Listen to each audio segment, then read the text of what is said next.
दोस्तों, मध्य प्रदेश और छत्तीसगढ़ में चुनाव का पारा काफी चढ़ चुका है। कल शाम से यानी कि 15 तारीख की शाम से प्रचार का शोर बंद हो जाएगा, क्योंकि 17 तारीख को यानी 17 नवंबर को मतदान है। और लेकिन उससे पहले आज दोनों राज्यों में प्रचार में काफी गर्मा गर्मी देखी गई। मोदी और राहुल आज दोनों मध्य प्रदेश में थे और वहीं प्रियंका गांधी छत्तीसगढ़ में हैं। इस वक्त जब हम ये कार्यक्रम कर रहे हैं तो छत्तीसगढ़ की राजधानी रायपुर में प्रियंका गांधी रोड शो कर रही हैं। राहुल गांधी ने आज चुनावों के परिणाम को लेकर बड़ी भविष्यवाणी भी कर दी है, तो वहीं मोदी ने राहुल गांधी पर अब तक का सबसे बड़ा हमला बोला है। जी हां दोस्तों, सबसे बड़ा हमला राहुल गांधी पर मोदी ने आज किया है, उस पर भी हम चर्चा करेंगे। और इसके अलावा मोदी ने जनता से कहा है कि मैं 2014 में जब से सत्ता में आया हूं तब से मुझे मिलने वाली गालियां अब और बढ़ गई हैं। आप याद कीजिए, गालियों की चर्चा कब उन्होंने की थी? कर्नाटक चुनाव में, और किलो के भाव नाप रहे थे उस समय। गिनती अब किलो में हो गया है, उस समय गिनती के भाव नाप रहे थे मोदी जी कि मुझे कितनी गालियां दी जाती हैं। 90, 91, 93, 95 ऐसा कुछ कह रहे थे, मुझे याद भी नहीं है कि कितनी गालियों का जिक्र वो कर रहे थे। और वही यहां कह रहे हैं प्रधानमंत्री नरेंद्र मोदी कि मुझे मिलने वाली गालियां अब पहले से ज्यादा बढ़ गई हैं। मैं ये गालियां आपके लिए खाता हूं, यानी जनता के लिए ये गालियां खाता हूं। आपको याद होगा कि मोदी इससे पहले यह भी कह चुके हैं कि गालियां उनके लिए टॉनिक का काम करती हैं। अब मोदी फिर से रिवर्स साइकोलॉजी का खेल खेलते हुए दिख रहे हैं। अगर जो साइकोलॉजी के छात्र हैं या साइकोलॉजी के प्रोफेसर हैं वो अच्छी तरह से समझते होंगे कि रिवर्स साइकोलॉजी क्या है। लेकिन राहुल गांधी सीधी सपाट बातें कर रहे हैं। आज भी राहुल गांधी ने कहा कि मोदी सरकार में दो हिंदुस्तान बन गए हैं, एक अमीरों वाला हिंदुस्तान और दूसरा गरीबों वाला हिंदुस्तान। इसके अलावा राहुल गांधी ने एक और भविष्यवाणी कर दी है। आइए उनकी भविष्यवाणी को सुनते हैं, क्या कुछ कह रहे हैं राहुल गांधी। मध्य प्रदेश में आज थे और लगातार मध्य प्रदेश के दौरे के बाद अब कल राहुल गांधी दो चुनावी सभा करने वाले हैं, आखिरी दिन छत्तीसगढ़ में। लेकिन आज क्या कुछ कह रहे हैं, क्या भविष्यवाणी कर रहे हैं, पहले उसको सुनते हैं। मध्य प्रदेश के अब मेरे काफी दौरे लग गए हैं और मैं 100% कह सकता हूं कि यहां पे कांग्रेस पार्टी का तूफान आने जा रहा है।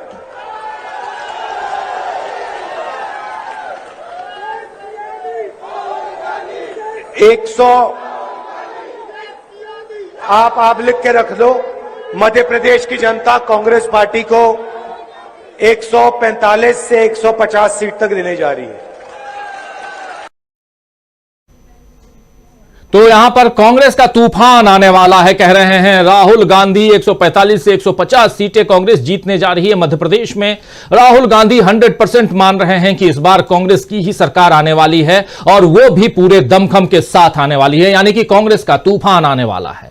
कल राहुल गांधी के रोड शो में भोपाल में जिस तरह लाखों की भीड़ उमड़ी थी, उससे आंधी और तूफान के आसार तो बन ही रहे हैं दोस्तों। आज ऐसा लग रहा है कि इसमें बीजेपी के पैर उखड़ रहे हैं, इसीलिए बीजेपी अब और ज्यादा आक्रामकता के साथ सामने नजर आ रही है, उसमें भी मोदी जी। मोदी इसीलिए राहुल को मूर्खों का सरदार कह रहे हैं। आइए जरा सुन लेते हैं कि मोदी जी ने मूर्खों का सरदार क्यों कहा राहुल गांधी को। पहले उसको सुनते हैं, फिर राहुल गांधी की किस बात पर मोदी जी इतना बौखला गए कि आज बात तू मैं तक पहुंच गई है। सुनिए जरा। हवा में उड़ रही है, उसे जमीन पर गरीब दिखाई देते ही नहीं है और न ही वो जमीनी सच्चाई जानते हैं। मैंने सुना कल एक महाज्ञानी कांग्रेस के कह रहे थे कि भारत के पास, यहां के सब लोगों के पास made in China mobile phone होता है। एक महाज्ञानी कांग्रेस के कह रहे थे कि आप सबके पास made in China mobile phone होता है। अरे मूर्खों के सरदार, किस दुनिया में रहते हैं लोग? कांग्रेस के नेताओं को अपने देश की उपलब्धियां न देखने की मानसिक बीमारी हो गई है। पता नहीं विदेश के वो कौन से चश्मे पहने हैं कि उनको देश की स्थिति का पता ही नहीं दिखता है। तीन शब्द, महाज्ञानी, मूर्खों के सरदार और कौन सी बीमारी, ये कह रहे हैं और कहां, किस देश में रहते हैं, कहां रहते हैं। ये तमाम बातें बता रही हैं कि कितने बौखलाए हुए हैं यहां पर प्रधानमंत्री नरेंद्र मोदी, जो ऐसे शब्दों का इस्तेमाल कर रहे हैं। खैर, चुनावी समर में उतरे हैं और यहां दिखाई दे रही है हार, तो बात कुछ ऐसी करनी पड़ेगी शायद मोदी जी की तरफ से, इसकी उम्मीद भी की जा सकती है। उनके भक्तगण तो जरूर उम्मीद करेंगे जो ठहाके लगा रहे थे।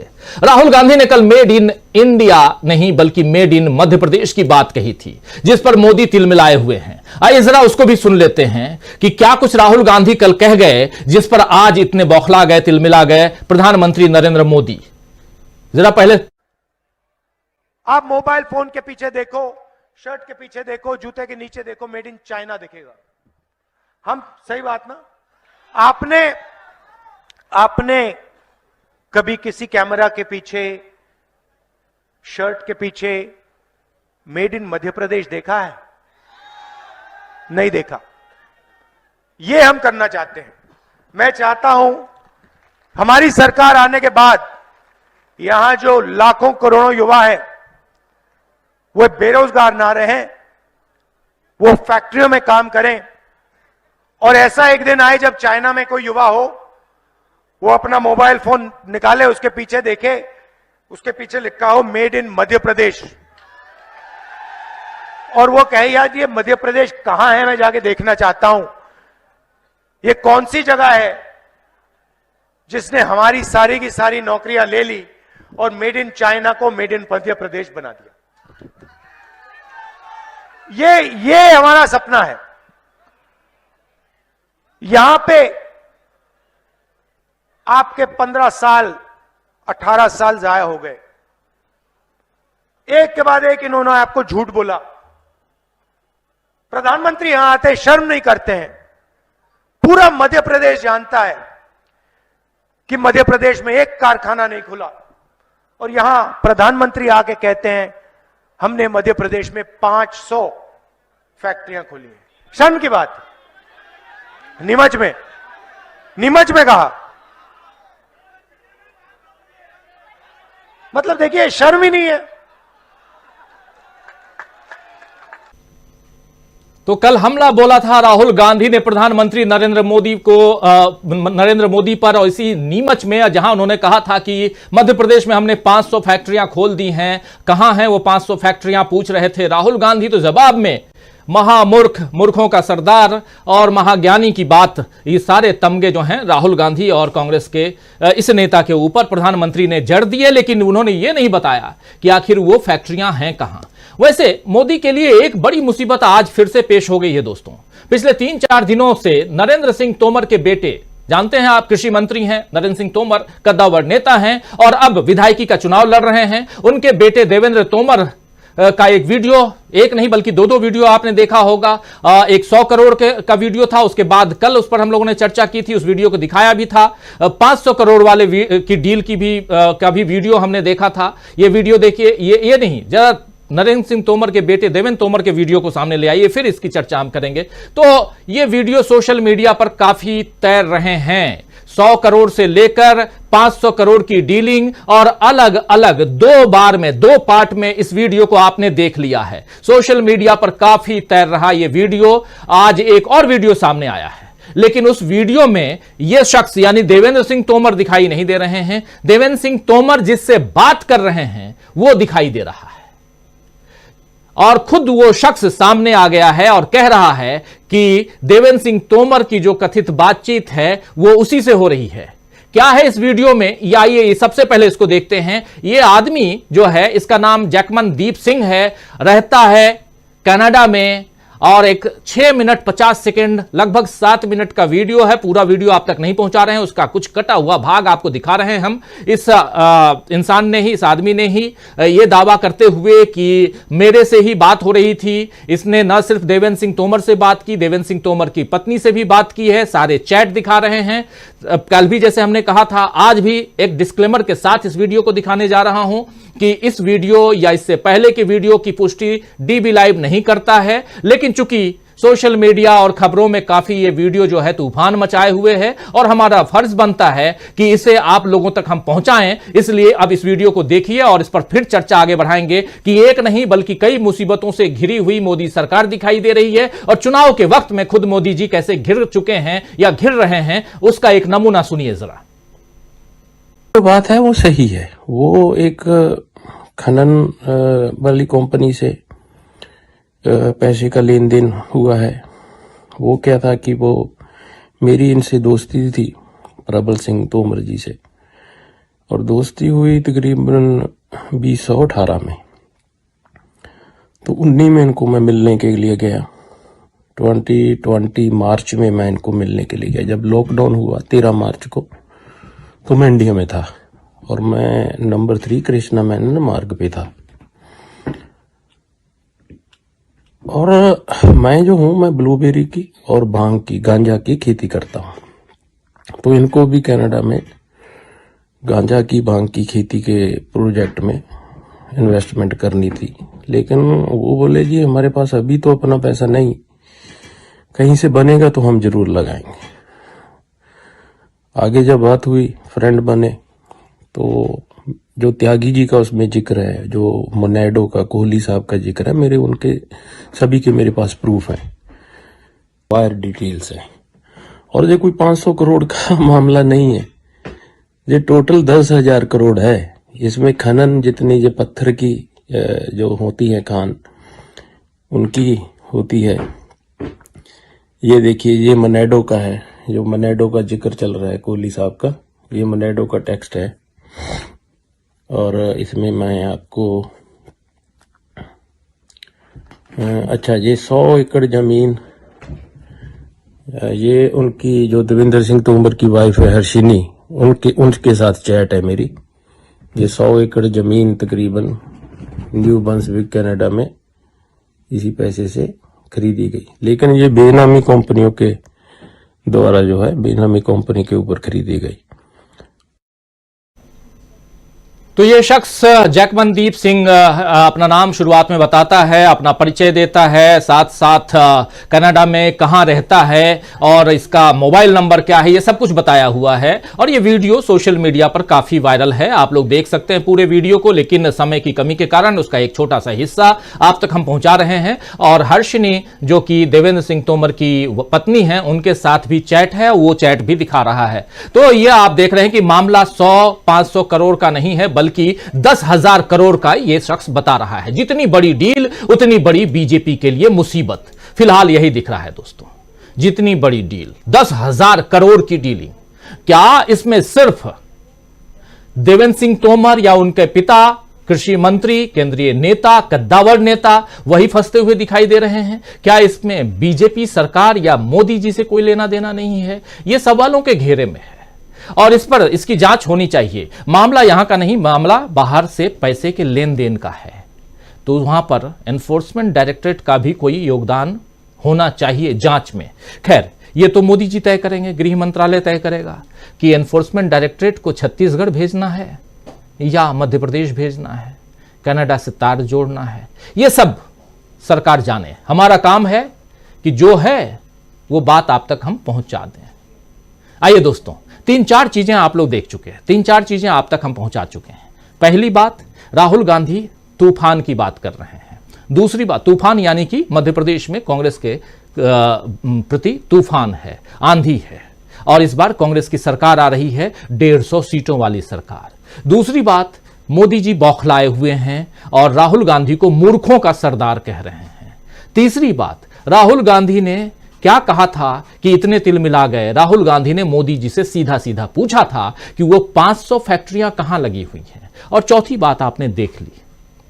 चलिए चर्चा को आगे बढ़ाएं।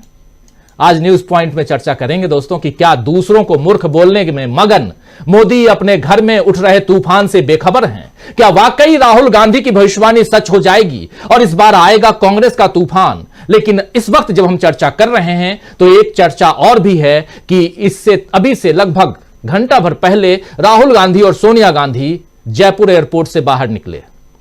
क्या कोई तूफान राजस्थान में भी आने वाला है? जयपुर एयरपोर्ट से बाहर निकलते हुए यह तस्वीर आप देखिए, सोनिया गांधी और राहुल गांधी की। और आज रात सोनिया गांधी भी वहीं बिताने वाली हैं जयपुर में। कहा जा रहा है कि यह निजी दौरा है, लेकिन सियासी गलियारों की में जो चर्चा है वो ये है कि जो कमजोर माना जा रहा था जो राज्य, उसको मजबूती प्रदान करने के लिए अब वहां सोनिया गांधी ने भी अपना जो कदम है वो आगे बढ़ा दिया है। सोनिया गांधी के बारे में आप जानते हैं कि अभी तक 5 राज्यों में जो चुनाव हैं कहीं भी वो गई नहीं। एक अपील सोनिया गांधी की आई थी सिर्फ मिजोरम चुनाव से पहले, वीडियो अपील जिसमें उन्होंने कहा था कि कांग्रेस की सरकार आप बनाइए, और मिजोरम को कांग्रेस की सरकार क्यों चाहिए उसके बारे में उन्होंने चर्चा की थी उसमें। उससे पहले एक बार सोनिया गांधी किसी सभा में दिखाई दी, चुनावी सभा में, वो राज्य कर्नाटक था। लेकिन अब क्या आने वाले समय में हम राजस्थान में या तेलंगाना में सोनिया गांधी को चुनाव प्रचार करते हुए देखेंगे, ये तो समय के गर्त में है। लेकिन सवाल बहुत है और उन सवालों का जवाब इस चर्चा के दौरान हम ढूंढने की कोशिश करेंगे। आइए अब चर्चा की शुरुआत करते हैं। हमारे साथ कुछ वरिष्ठ साथी जुड़े हुए हैं, उन सबसे पहले आपका परिचय करवाता हूं। देखिए, इस वक्त हमारे साथ 7 वरिष्ठ साथी जुड़े हुए हैं। प्रशांत टंडन जी हैं, प्रोफेसर अखिल स्वामी जी हैं, प्रोफेसर रविकांत जी हमारे साथ हैं, हमारे साथ संजय कुमार सिंह साहब हैं, हमारे साथ जुड़े हुए हैं प्रमोद अग्रवाल जी, हमारे साथ जुड़े हुए हैं दीपक पाचपोर जी और अमलेंदु उपाध्याय जी। आप सातों का स्वागत करता हूं, इस्तकबाल करता हूं। और स्वागत इस्तकबाल आप तमाम दोस्तों, साथी, शुभचिंतक आप सबका जो अब तक जुड़ चुके हैं या जुड़ने वाले हैं इस कार्यक्रम में। देखिए घटनाक्रम कितनी तेजी से बदल रहा है। मध्य प्रदेश से राहुल गांधी अब जयपुर पहुंच गए हैं। जयपुर से कल रायपुर पहुंचेंगे, 2 सभाएं रायपुर में करेंगे। और जहां से बिलोंग करते हैं हमारे साथी प्रमोद अग्रवाल जी, इनके बिल्कुल बगल में वो सभाएं होंगी, बालोद में और एक बेमेतरा में। ये 2 सभाएं बिल्कुल पास में हैं। और कल शाम को चुनाव प्रचार खत्म। लेकिन क्या रायपुर से लेकर यानी छत्तीसगढ़ से लेकर मध्य प्रदेश तक कांग्रेस ने अपने लिए मतदाताओं को इतना रिझा दिया है, अपने पाले में कर लिया है कि उनकी सरकार बन रही है? या मोदी जी जो महामूर्खों का सरदार कह रहे हैं, जो एक नया तमगा दे रहे हैं, वो जनता को उनकी तरफ, उनकी पार्टी की तरफ आकर्षित करेगा? सवाल तो बहुत हैं। उसके अलावा ये तूफान तो एक और भी है जो वीडियो जारी कर रहा है, वो जैकमनदीप सिंह फ्रॉम कनाडा। चर्चा करेंगे सबकी। आना चाहता हूं प्रोफेसर अखिल स्वामी जी आपके पास। कैसे देखते हैं आप बहुत कुछ और बहुत सारे तूफान एक साथ? किसकी चर्चा करें, किसकी ना करें, लेकिन चर्चा, बातें जरूरी है। आपका पॉइंट ऑफ व्यू। देखिए राजीव जी, अभी तक तो राहुल गांधी मोदी जी से ये पूछते थे ये 20,000 करोड़ कहां से आए। अब प्रश्न ये उठेगा कि ये 10,000 करोड़, अगर ये आरोप जो है या जो वक्तव्य आया, जो वीडियो आपने दिखाया, अगर ये सच है तो ये 10,000 करोड़ कहां से आए और किस रास्ते से आए? क्या ये 10,000 करोड़ भी अडानी जी की कंपनी में लगे और ये फिर वही शेल कंपनीज का मसला था? क्योंकि 10,000 करोड़ ऐसे ही कैश तो हिंदुस्तान के अंदर डिस्ट्रीब्यूट होगा नहीं। ये मानी बात है कि हवाला ट्रांजैक्शन और मनी लॉन्ड्रिंग के माध्यम से ये पैसा आया।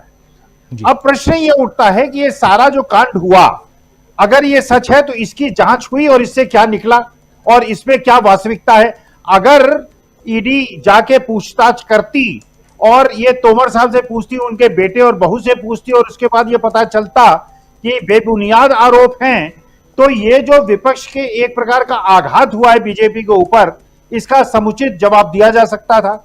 लेकिन ये जांच क्यों नहीं हो रही है, ये देखने की बात है। दूसरी बात, आप ये सोचिए कि पूरे हिंदुस्तान में जो इस समय फिजा बन रही है, जो मुझे राजीव जी लग रहा है जो फिजा बन रही है, अब ये चुनाव धीरे धीरे, शुरुआत हुई थी कहीं और से, अब ये जैसे जैसे चुनाव पास में आता जा रहा है, ये चुनाव होता जा रहा है गांधी और गोडसे के बीच में। ये चुनाव होता जा रहा है मोहब्बत और नफरत के बीच का। और देश की जनता, जो बहुसंख्यक जनता है, जो गोडसे समर्थक हैं, उनकी बात आप छोड़ दीजिए, जो पिछली बार कुछ ज्यादा थे, लेकिन अगर 25% के आसपास आ गए हैं और मुझे ऐसा लगता है चुनाव तक ये 15-16% रह जाएंगे, तो मुझे ऐसा लगता है कि देश की जनता को ये समझ में आ गया है कि हमें गांधी, बुद्ध, महावीर और पंडित जवाहरलाल नेहरू के ही रास्ते पे चलना होगा और गोडसे का रास्ता हमारे लिए बहुत खतरनाक है। तो ये धीरे धीरे, अच्छा, आज मोदी जी ने एक और बात कही जो आपने सुनाई, ये मूर्खों का सरदार कौन है? देखिए, मूर्खों का सरदार कौन है, आपने विकल्प नहीं दिए। जैसे कौन बढ़ेगा करोड़पति में तो विकल्प दिए जाते हैं 1, 2, 3, 4 और फिर जनता जवाब देती है। मैं चलिए प्रयास करता हूं। ये मूर्खों का सरदार, इसका मतलब ये है कि एक तरफ वोट पड़ते हैं 65% लोग हिंदुस्तान के, वो अपोजिशन पार्टीज को वोट देते हैं, और करीब 35-36% लोग जो हैं वो बीजेपी को और बीजेपी एलाइज को वोट देते हैं। अब ये मूर्ख मोदी जी ये बताएं, ये 35% लोग मूर्ख हैं या जो 65% लोग मूर्ख हैं? चलिए, एक बात तो ये हुई। दूसरी बात ये हुई कि मूर्खों का परिभाषा क्या होती है जी। अगर मूर्खों की परिभाषा ये होती है कि वो ऑक्सफोर्ड का पढ़ा हुआ हो, वो ऑक्सफोर्ड का टॉपर हो, वो प्रेस कॉन्फ्रेंस करता हो, वो देश की गरीब जनता मध्यम वर्ग से मिलता हो, उनके दुखों में शरीक होता हो, क्या वो मूर्खों का सरदार है? या मूर्खों का सरदार वो है जिसके हर प्रकार के विवरण के बारे में संदेह है, पता नहीं कि वो क्या पढ़े हैं क्या नहीं पढ़े हैं, वैवाहिक विवरण क्या है, उनकी बाकी पृष्ठभूमि क्या है, वो जो है अंधेरे के। क्योंकि देखिए, मैं 1973 में मैंने इंजीनियरिंग की। देखिए, हमारे जमाने में ये स्थिति थी राजीव जी, आप लोग तो अवगत नहीं होंगे, बीए पास लोगों को भी बहुत अच्छी नौकरी मिल जाती थी। माने नौकरी मिलना कोई परेशानी की चीज नहीं थी। लेकिन अगर एमए करने के बाद अगर नौकरी ढूंढने के बजाय भिक्षा मांगना पड़े और किसी की मां को घर में बर्तन मांजने पड़े तो जरूर इसमें संदेह उठता है। तो वास्तविकता यह है कि एक पढ़ा लिखा आदमी जो प्रेस कॉन्फ्रेंस करता है, जो विश्व के सारे बुद्धिजीवियों के साथ बैठता है, वो मूर्खों का सरदार है, या जो 65% जनता के वोटों को रिप्रेजेंट करता है, जो पूरे हिंदुस्तान को साथ लेके चलने की बात करता है, जो द्रविडियन कल्चर को भी सम्मान देता है, जो अम्बेडकराइट्स को भी सम्मान देता है, सनातन धर्म को भी देता है, आर्य समाज को भी देता है, पूरे हिंदुस्तान के जोड़ करने की बात करता है, वो मूर्खों का सरदार है? या पूरे हिंदुस्तान के 142 करोड़ लोगों में से कुछ लोगों को तोड़कर एक अलग गिरोह बना लेता है, एक अलग गोडसे की विचारधारा वाला पक्ष बना लेता है, वो मूर्खों का सरदार है? विकल्प आप देते तो बहुत अच्छा लगता, लेकिन मैंने नाम किसी का ले ही लिया। लेकिन मुझे ऐसा लगता है गोडसे की विचारधारा हार रही है और मूर्खों के सरदार वो हैं जो कि देश को तोड़ रहे हैं धर्म और जाति के आधार। बने रहिए, परिचर्चा अभी जारी है। वीडियो को लाइक और शेयर कर दीजिए और चैनल को सब्सक्राइब कर लीजिए। आइए आगे सुनते हैं इस परिचर्चा पर। साउथ और नॉर्थ के आधार पर, सनातन, आर्य समाज और द्रविडियंस और अम्बेडकराइट्स के आधार पर मेरे ख्याल से बुद्धिमान वो हैं जो हिंदुस्तान को 142 करोड़ को जोड़ रहे हैं, सबको जोड़ रहे हैं, विविधता का आदर कर रहे हैं। मुझे ऐसा लगता है मूर्खों का सरदार वो है जो देश को धर्म और जाति पे तोड़ रहा है। जी, धर्म और जाति पर तोड़ना, ये सबसे बड़ी बात आप कह रहे हैं। सांप्रदायिक रूप से विभेद पैदा करना समाज में, ये सबसे बड़ी बात है। और यहां पर हम देख रहे हैं कि चुनाव के दौरान यही किया जाता है। लेकिन राहुल गांधी ने जो बात कही कल और आज, दोनों बातों से क्या तिलमिला गए हैं मोदी जी की, ऐसे शब्दों का प्रयोग करना पड़ा है। पहले एक बार फिर से सुनते हैं मोदी जी के उस भाषण के अंश को जो आपके सामने हम रख रहे थे। जरा आप भी सुनिए। 3-4 ऐसे शब्दों का प्रयोग जो प्रधानमंत्री को शायद नहीं करना चाहिए। लेकिन आप जानते हैं प्रधानमंत्री कम और प्रचार मंत्री ज्यादा, उनके जो राइवल्स हैं वो उनके बारे में कहा करते हैं। हम तो प्रधानमंत्री ही मानेंगे, लेकिन उनके ही विरोधी यानी कांग्रेस पार्टी, दूसरे दलों के लोग उनको प्रचार मंत्री क्यों कहते हैं? लेकिन प्रचार मंत्री भी सही, चलिए मान लिया। क्या ऐसे शब्दों का प्रयोग करना चाहिए? सुनिए पहले मोदी जी को। हवा में उड़ रही है, उसे जमीन पर गरीब दिखाई देते ही नहीं है और न ही वो जमीनी सच्चाई जानते हैं। मैंने सुना कल एक महाज्ञानी कांग्रेस के कह रहे थे कि भारत के पास, यहां के सब लोगों के पास made in China mobile phone होता है। एक महाज्ञानी कांग्रेस के कह रहे थे कि आप सबके पास made in China mobile phone होता है। अरे मूर्खों के सरदार, किस दुनिया में रहते हैं लोग? कांग्रेस के नेताओं को अपने देश की उपलब्धियां न देखने की मानसिक बीमारी हो गई है। पता नहीं विदेश के वो कौन से चश्मे पहने हैं कि उनको देश की स्थिति का पता ही नहीं दिखता है। महाज्ञानी, मूर्खों के सरदार, मानसिक बीमारी, सब कुछ बता दिया प्रधानमंत्री नरेंद्र मोदी ने। कांग्रेस के लोगों को मानसिक बीमारी हो गई है और विदेश के किस चश्मे को पहनकर ये देखते हैं कि इनको यहां कुछ दिखाई ही नहीं देता। विदेशी चश्मा तो मोदी जी पहनते हैं खैर, लेकिन राहुल गांधी की किन बातों से, कल की बात नहीं, आज जब राहुल गांधी भाषण दे रहे थे थोड़ी देर पहले आपने सुना, क्या ये बातें बार बार मोदी जी को, उनकी पार्टी को हॉन्ट करती हैं, बार बार परेशान करती हैं क्या? जरा सुन लेते हैं। 150 सीट का नाम जैसे ही लेते हैं राहुल गांधी, यहां ऐसे शब्दों का प्रयोग होने लगता है बीजेपी की तरफ से। ये तो मोदी जी हैं इसलिए उनकी बात सुना रहे हैं हम, लेकिन वहीं आपने वो भी सुना होगा कि अमित शाह कहते हैं भारत माता की जय, तो सब कहते हैं भारत माता की जय। अमित शाह कहते हैं कांग्रेस, उम्मीद करते हैं कि मुर्दाबाद बोलेंगे लोग, कहते हैं जिंदाबाद। ये वही मध्य प्रदेश है। लेकिन सुनिए पहले क्या कुछ कह रहे थे राहुल गांधी। मध्य प्रदेश के अब मेरे काफी दौरे लग गए हैं और मैं 100% कह सकता हूं कि यहां पे कांग्रेस पार्टी का तूफान आने जा रहा है।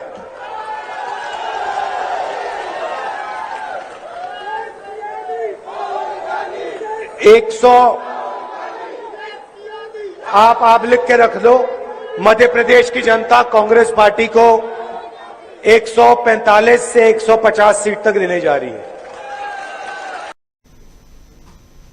प्रोफेसर रविकांत जी, ये जब राहुल गांधी बोलते हैं कि आप लिखकर रख लो, ये आजकल बहुत ज्यादा बोलने लगे हैं, लिखकर देने वाली बात, लिखकर रख लो, मध्य प्रदेश की जनता कांग्रेस को 145 से 150 सीटों के साथ जिता रही है।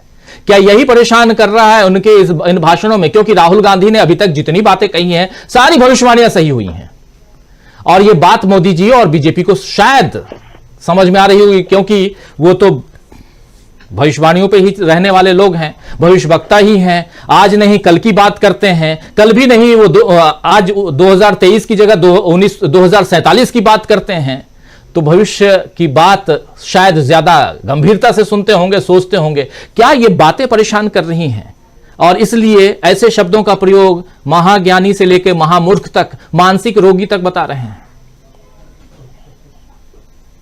राजीव जी, आप लिख कर रख लो, मैं आपको कह रहा हूं कि राहुल गांधी ने मोदी जी के बैंड बजा दी है और इसीलिए तिलमिलाहट है।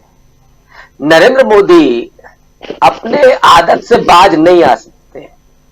वो ये दिखा देते हैं कि वो भारत के प्रधानमंत्री नहीं है, वो आरएसएस के मंझे हुए वही कार्यकर्ता है जिन्हें इस देश में लोकतंत्र कतई नहीं भाता।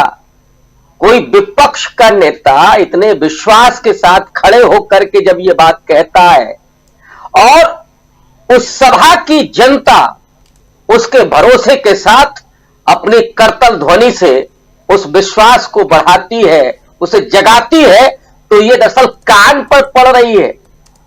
इसको कहते हैं ना कान बजाना, कान में बजाना वो हो रहा है।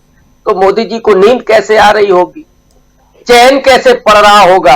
और ये किसके लिए कह रहे हैं? उस राहुल गांधी के लिए जिसने उनकी छाती पर पैर रख करके भारत को नापा है, उनके गुरूर को, उनके अहंकार को कुचला है राहुल गांधी ने। जो व्यक्ति इस देश में पैदल चल के 4000 किलोमीटर से ज्यादा, 6 महीने से ज्यादा तमाम मौसमों में वो लोगों से मिलता है, किसानों से, मजदूरों से, दलितों से, महिलाओं से, आदिवासियों से, और उनके दुखों को शेयर करता है, उनसे अपनी बात करता है, लोगों को जोड़ता है और वो कहता है कि नफरत छोड़ो, देश तभी जुड़ेगा। ये नफरती लोग हैं, इनका एजेंडा खत्म हो रहा है। ये नहीं चाहते कि देश किसी तरीके से जुड़े। देश के विभाजन में ही इनको मजा आता है। और तकलीफ तो इनको तब हो गई जो 16,000 करोड़ के हवाई जहाज में उड़ने की बात कर दी प्रियंका ने और राहुल गांधी ने। कह दिया कि ये दोबारा सूट नहीं बदलते हैं। कितना डिजाइनर कपड़ा पहनते हैं, कुर्ता पहनते हैं, और वो दूसरे दिन तीसरे दिन आपको नहीं मिलता है। और अपने आप को नरेंद्र मोदी इस देश के गरीबों का नेता कहते हैं कि साहब इस देश में कोई जाति नहीं है।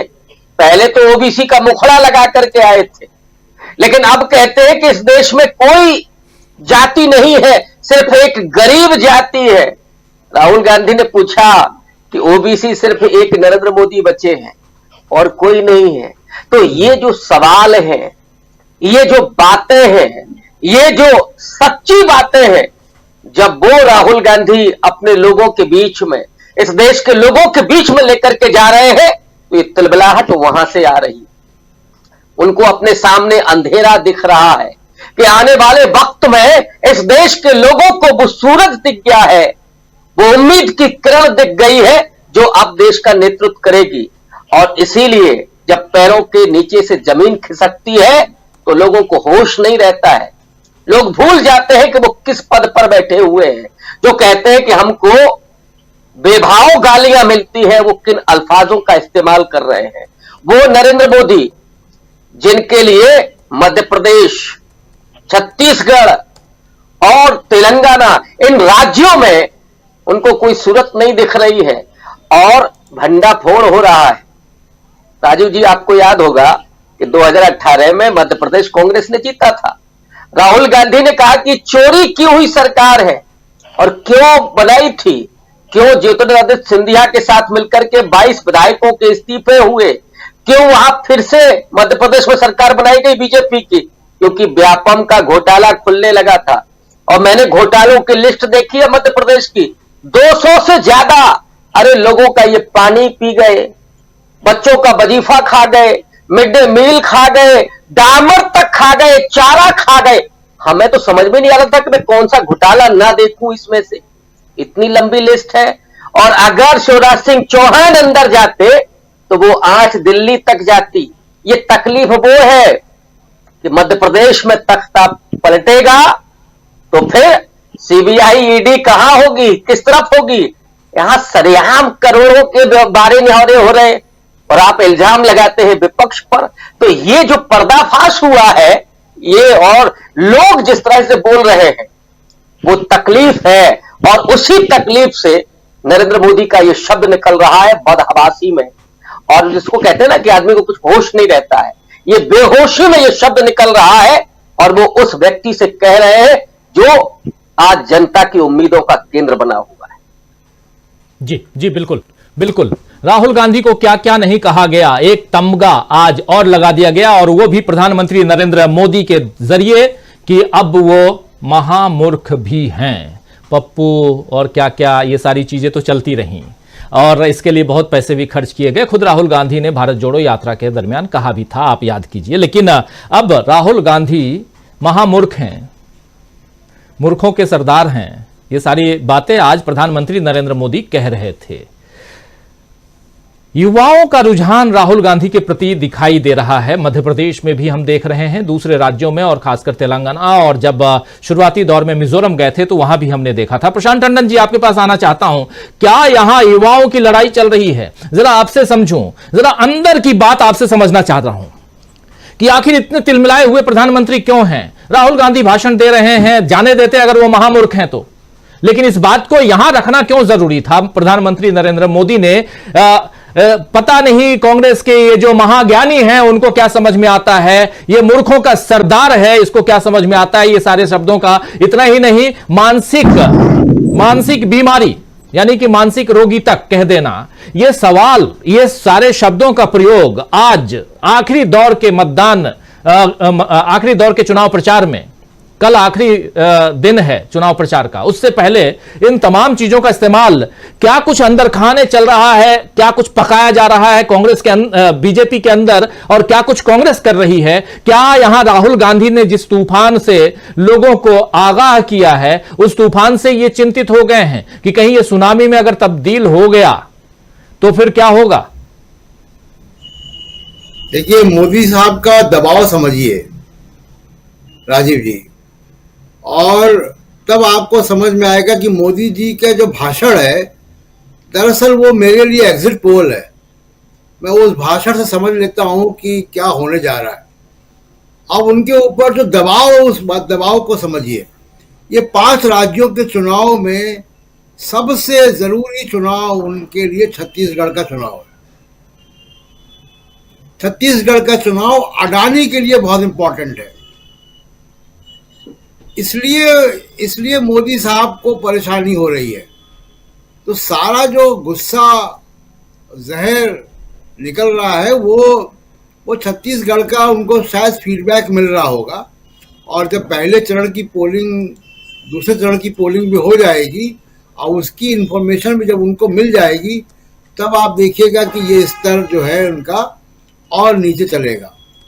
और जहां तक मुझे जो फीडबैक मिल रहा है राजीव जी, 3 दिसंबर को ये 5 राज्यों की जनता बता देगी कि महामूर्खों का सरदार कौन है। ये इंटायर पॉलिटिकल साइंस देश की जनता समझा देगी। 3 दिसंबर को दोपहर तक हम लोगों को मालूम पड़ जाएगा कि सरदार कौन है। अब देखिए मध्य प्रदेश की जहां बात जो राहुल गांधी कर रहे हैं, मैं ही मध्य प्रदेश गया था। मध्य प्रदेश में एक बड़ा मुद्दा जनता के बीच में अगर आप जाएंगे और बात करेंगे, तमाम मुद्दे हैं, महंगाई है, बेरोजगारी है, किसानों को एमएसपी नहीं मिल रही है या एमएसपी से कम पे उनको मजबूर होना पड़ रहा है आड़तियों के हाथों अपनी फसल बेचने को, ये सारे मुद्दे हैं। इन मुद्दों के बीच में एक सबसे बड़ा मुद्दा है जो लोग बात करते हैं कि चोरी से बनाई हुई सरकार। और जो गुस्सा है मध्य प्रदेश में वो उसी चोरी से बनाई हुई सरकार का है।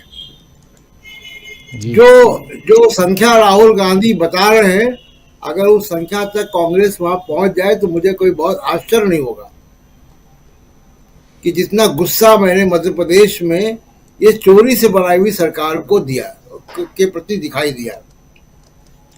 दूसरी बात जो बहुत इंपॉर्टेंट है राजीव जी आज की तारीख में, और जिस वजह से मोदी साहब का गुस्सा और तिलमिला रहा है, क्योंकि देखिए प्रधानमंत्री हैं, उनको सारी गुप्तचर सूचनाएं हैं, इंटेलिजेंस की सारी सूचना उनको मिलती है। हमको आपको भले ही ना मालूम हो, उनको इस 10,000 करोड़ की कहानी जो दीप सिंह बता रहा है फोन पे, उनको सब मालूम है। प्रधानमंत्री से कुछ छिपा नहीं होता है, और उनको ये भी मालूम है कि ये वीडियो कहां से बाहर आ रहा है जी। तो इसलिए उनका गुस्सा जो है वो दूसरे तरफ से निकल रहा है। और जो दीप सिंह नाम का व्यक्ति फोन पे या वीडियो पे बता रहा है, कल भी देखिए मैंने आपके साथ चर्चा में कहा था कि 2 वीडियो बाहर आए हैं तोमर साहब के बेटे के, और दोनों में दूसरी तरफ जो व्यक्ति है वो एक ही व्यक्ति है। अलग अलग दिनों बात हो रही है। वो बहुत खास आदमी है इनका। आज इस व्यक्ति के वीडियो आने के बाद कम से कम वो बातें तो सही साबित हुई कि वो खुद कह रहा है कि मैं ही वो व्यक्ति हूं जो उनको कॉल कर रहा था, मैं ही वो व्यक्ति हूं जो कि उन कंपनियों के नाम ले रहा था। उसने अपने फोन पे, उसकी सत्यता क्या है क्या नहीं जांच एजेंसियां जाने, लेकिन जांच एजेंसियां क्यों जानेंगी? 10,000 करोड़ की गड्डियां सामने आ जाएंगी तब भी ईडी हिलेगी नहीं। तो इसलिए ईडी के अलावा जो ये व्यक्ति बात कर रहा है वो बहुत गंभीर बात है। 10,000 करोड़ की बात वो कर रहा है, और जो बातें वो जो सीक्वेंस बता रहा है वो सीक्वेंस पिछले 2 वीडियो से मिल रहे हैं जी। जिसको क्रिमिनल इन्वेस्टिगेशन में कहते हैं सर्कमस्टेंशियल एविडेंस। तो सर्कमस्टेंशियल एविडेंस तो बता रहे हैं कि ये कोई मनगढ़ंत कहानी नहीं है, ये कोई चुनाव के बीच में बनाई हुई कहानी नहीं है। नया वीडियो हो सकता है, पुराना हो सकता है, उस पर विवाद है, लेकिन ये जो कहानी है इसके कई सिरे मिल रहे हैं, और वो सिरे मिलने की जरूरत इस बात की है, सिरे जब मिल रहे हैं, कि इसमें जांच एजेंसियां आए, अदालतें आए, अपना काम करें और इसकी सत्यता को बताएं कि ये सच है कि झूठ है। लेकिन मोदी साहब इस वजह से मुझे लगता है कि थोड़ा परेशान है कि वो जानते हैं कि वो क्या पैसा है, किसका पैसा है। अब तक उनके पास सारी जांच एजेंसियों ने खबर उनको दे दी होगी। प्रधानमंत्री को इंटेलिजेंस की ब्रीफिंग होती है देश में छोटी बड़ी घटनाओं की, एक वीडियो जो कि पिछले 1-1.5 सप्ताह से वायरल हो रहा है बार बार, इस बात को मानना बड़ा मुश्किल है मेरे लिए कि प्रधानमंत्री तक इसकी अंदर की बात नहीं पहुंची होगी या उनको पहले से नहीं मालूम हो कि ये आने वाला है। तो तमाम सारा जो गुस्सा है वो उसके ये भी कारण हो सकते हैं। अब वो बाकी मोदी साहब किस तरीके का विमर्श के स्तर तक ले जाते हैं हम आप सब जानते हैं राजीव। बिल्कुल बिल्कुल, किस विमर्श तक और किस विमर्श के स्तर तक, क्योंकि देखिए 30 तारीख को आखिरी चुनाव है तेलंगाना में, उससे पहले 25 तारीख को राजस्थान में, और आज से ठीक 2 दिन बाद, यानी 2 नहीं बल्कि 3 दिन बाद, तीसरे दिन कह सकते हैं, छत्तीसगढ़ और मध्य प्रदेश में चुनाव है 17 तारीख को, 17 नवंबर को। उसके लिए गहमा गहमी है और कल आखिरी दिन है चुनाव प्रचार का इन दोनों राज्यों में, छत्तीसगढ़ और मध्य प्रदेश में। लेकिन उससे पहले जो बातें, जिन शब्दों का प्रयोग प्रधानमंत्री नरेंद्र मोदी कर रहे हैं, और जैसा कह रहे हैं अभी प्रशांत टंडन जी कि उनके शब्दों से एग्जिट पोल आप समझ सकते हैं कि क्या आने वाला है, और रिजल्ट 3 तारीख को, क्या अभी एग्जिट पोल है जो जिन शब्दों का प्रयोग कर रहे हैं, और रिजल्ट का पता आप लगा सकते हैं अगर आप एग्जिट पोल को एग्जैक्ट पोल की तरफ जाते हुए देख सकते हैं। तो जरा आना चाहता हूं प्रमोद अग्रवाल जी आपके पास, छत्तीसगढ़ में आप बैठे हुए हैं, आपके बगल में ही कल राहुल गांधी आने वाले हैं, लेकिन उससे पहले जरा इन दोनों राज्यों में, और प्रधानमंत्री नरेंद्र मोदी कल जब छत्तीसगढ़ में थे और आज जब मध्य प्रदेश में हैं, और उनके जो बयान हैं उन बयानों को लेकर सामान्य तौर पर लोग क्या कहते हैं, जरा ये आपसे समझूं। लोगों से आप मिलते होंगे, उनके भाषण से कई लोग खुश भी होते होंगे और कई लोग दुखी भी होते होंगे, लेकिन कितना क्या असर पड़ रहा है? क्या तालमेल दुखी होने और खुश होने वाले लोगों के बराबर बराबर वाले हैं, या अप एंड डाउन? अब आजकल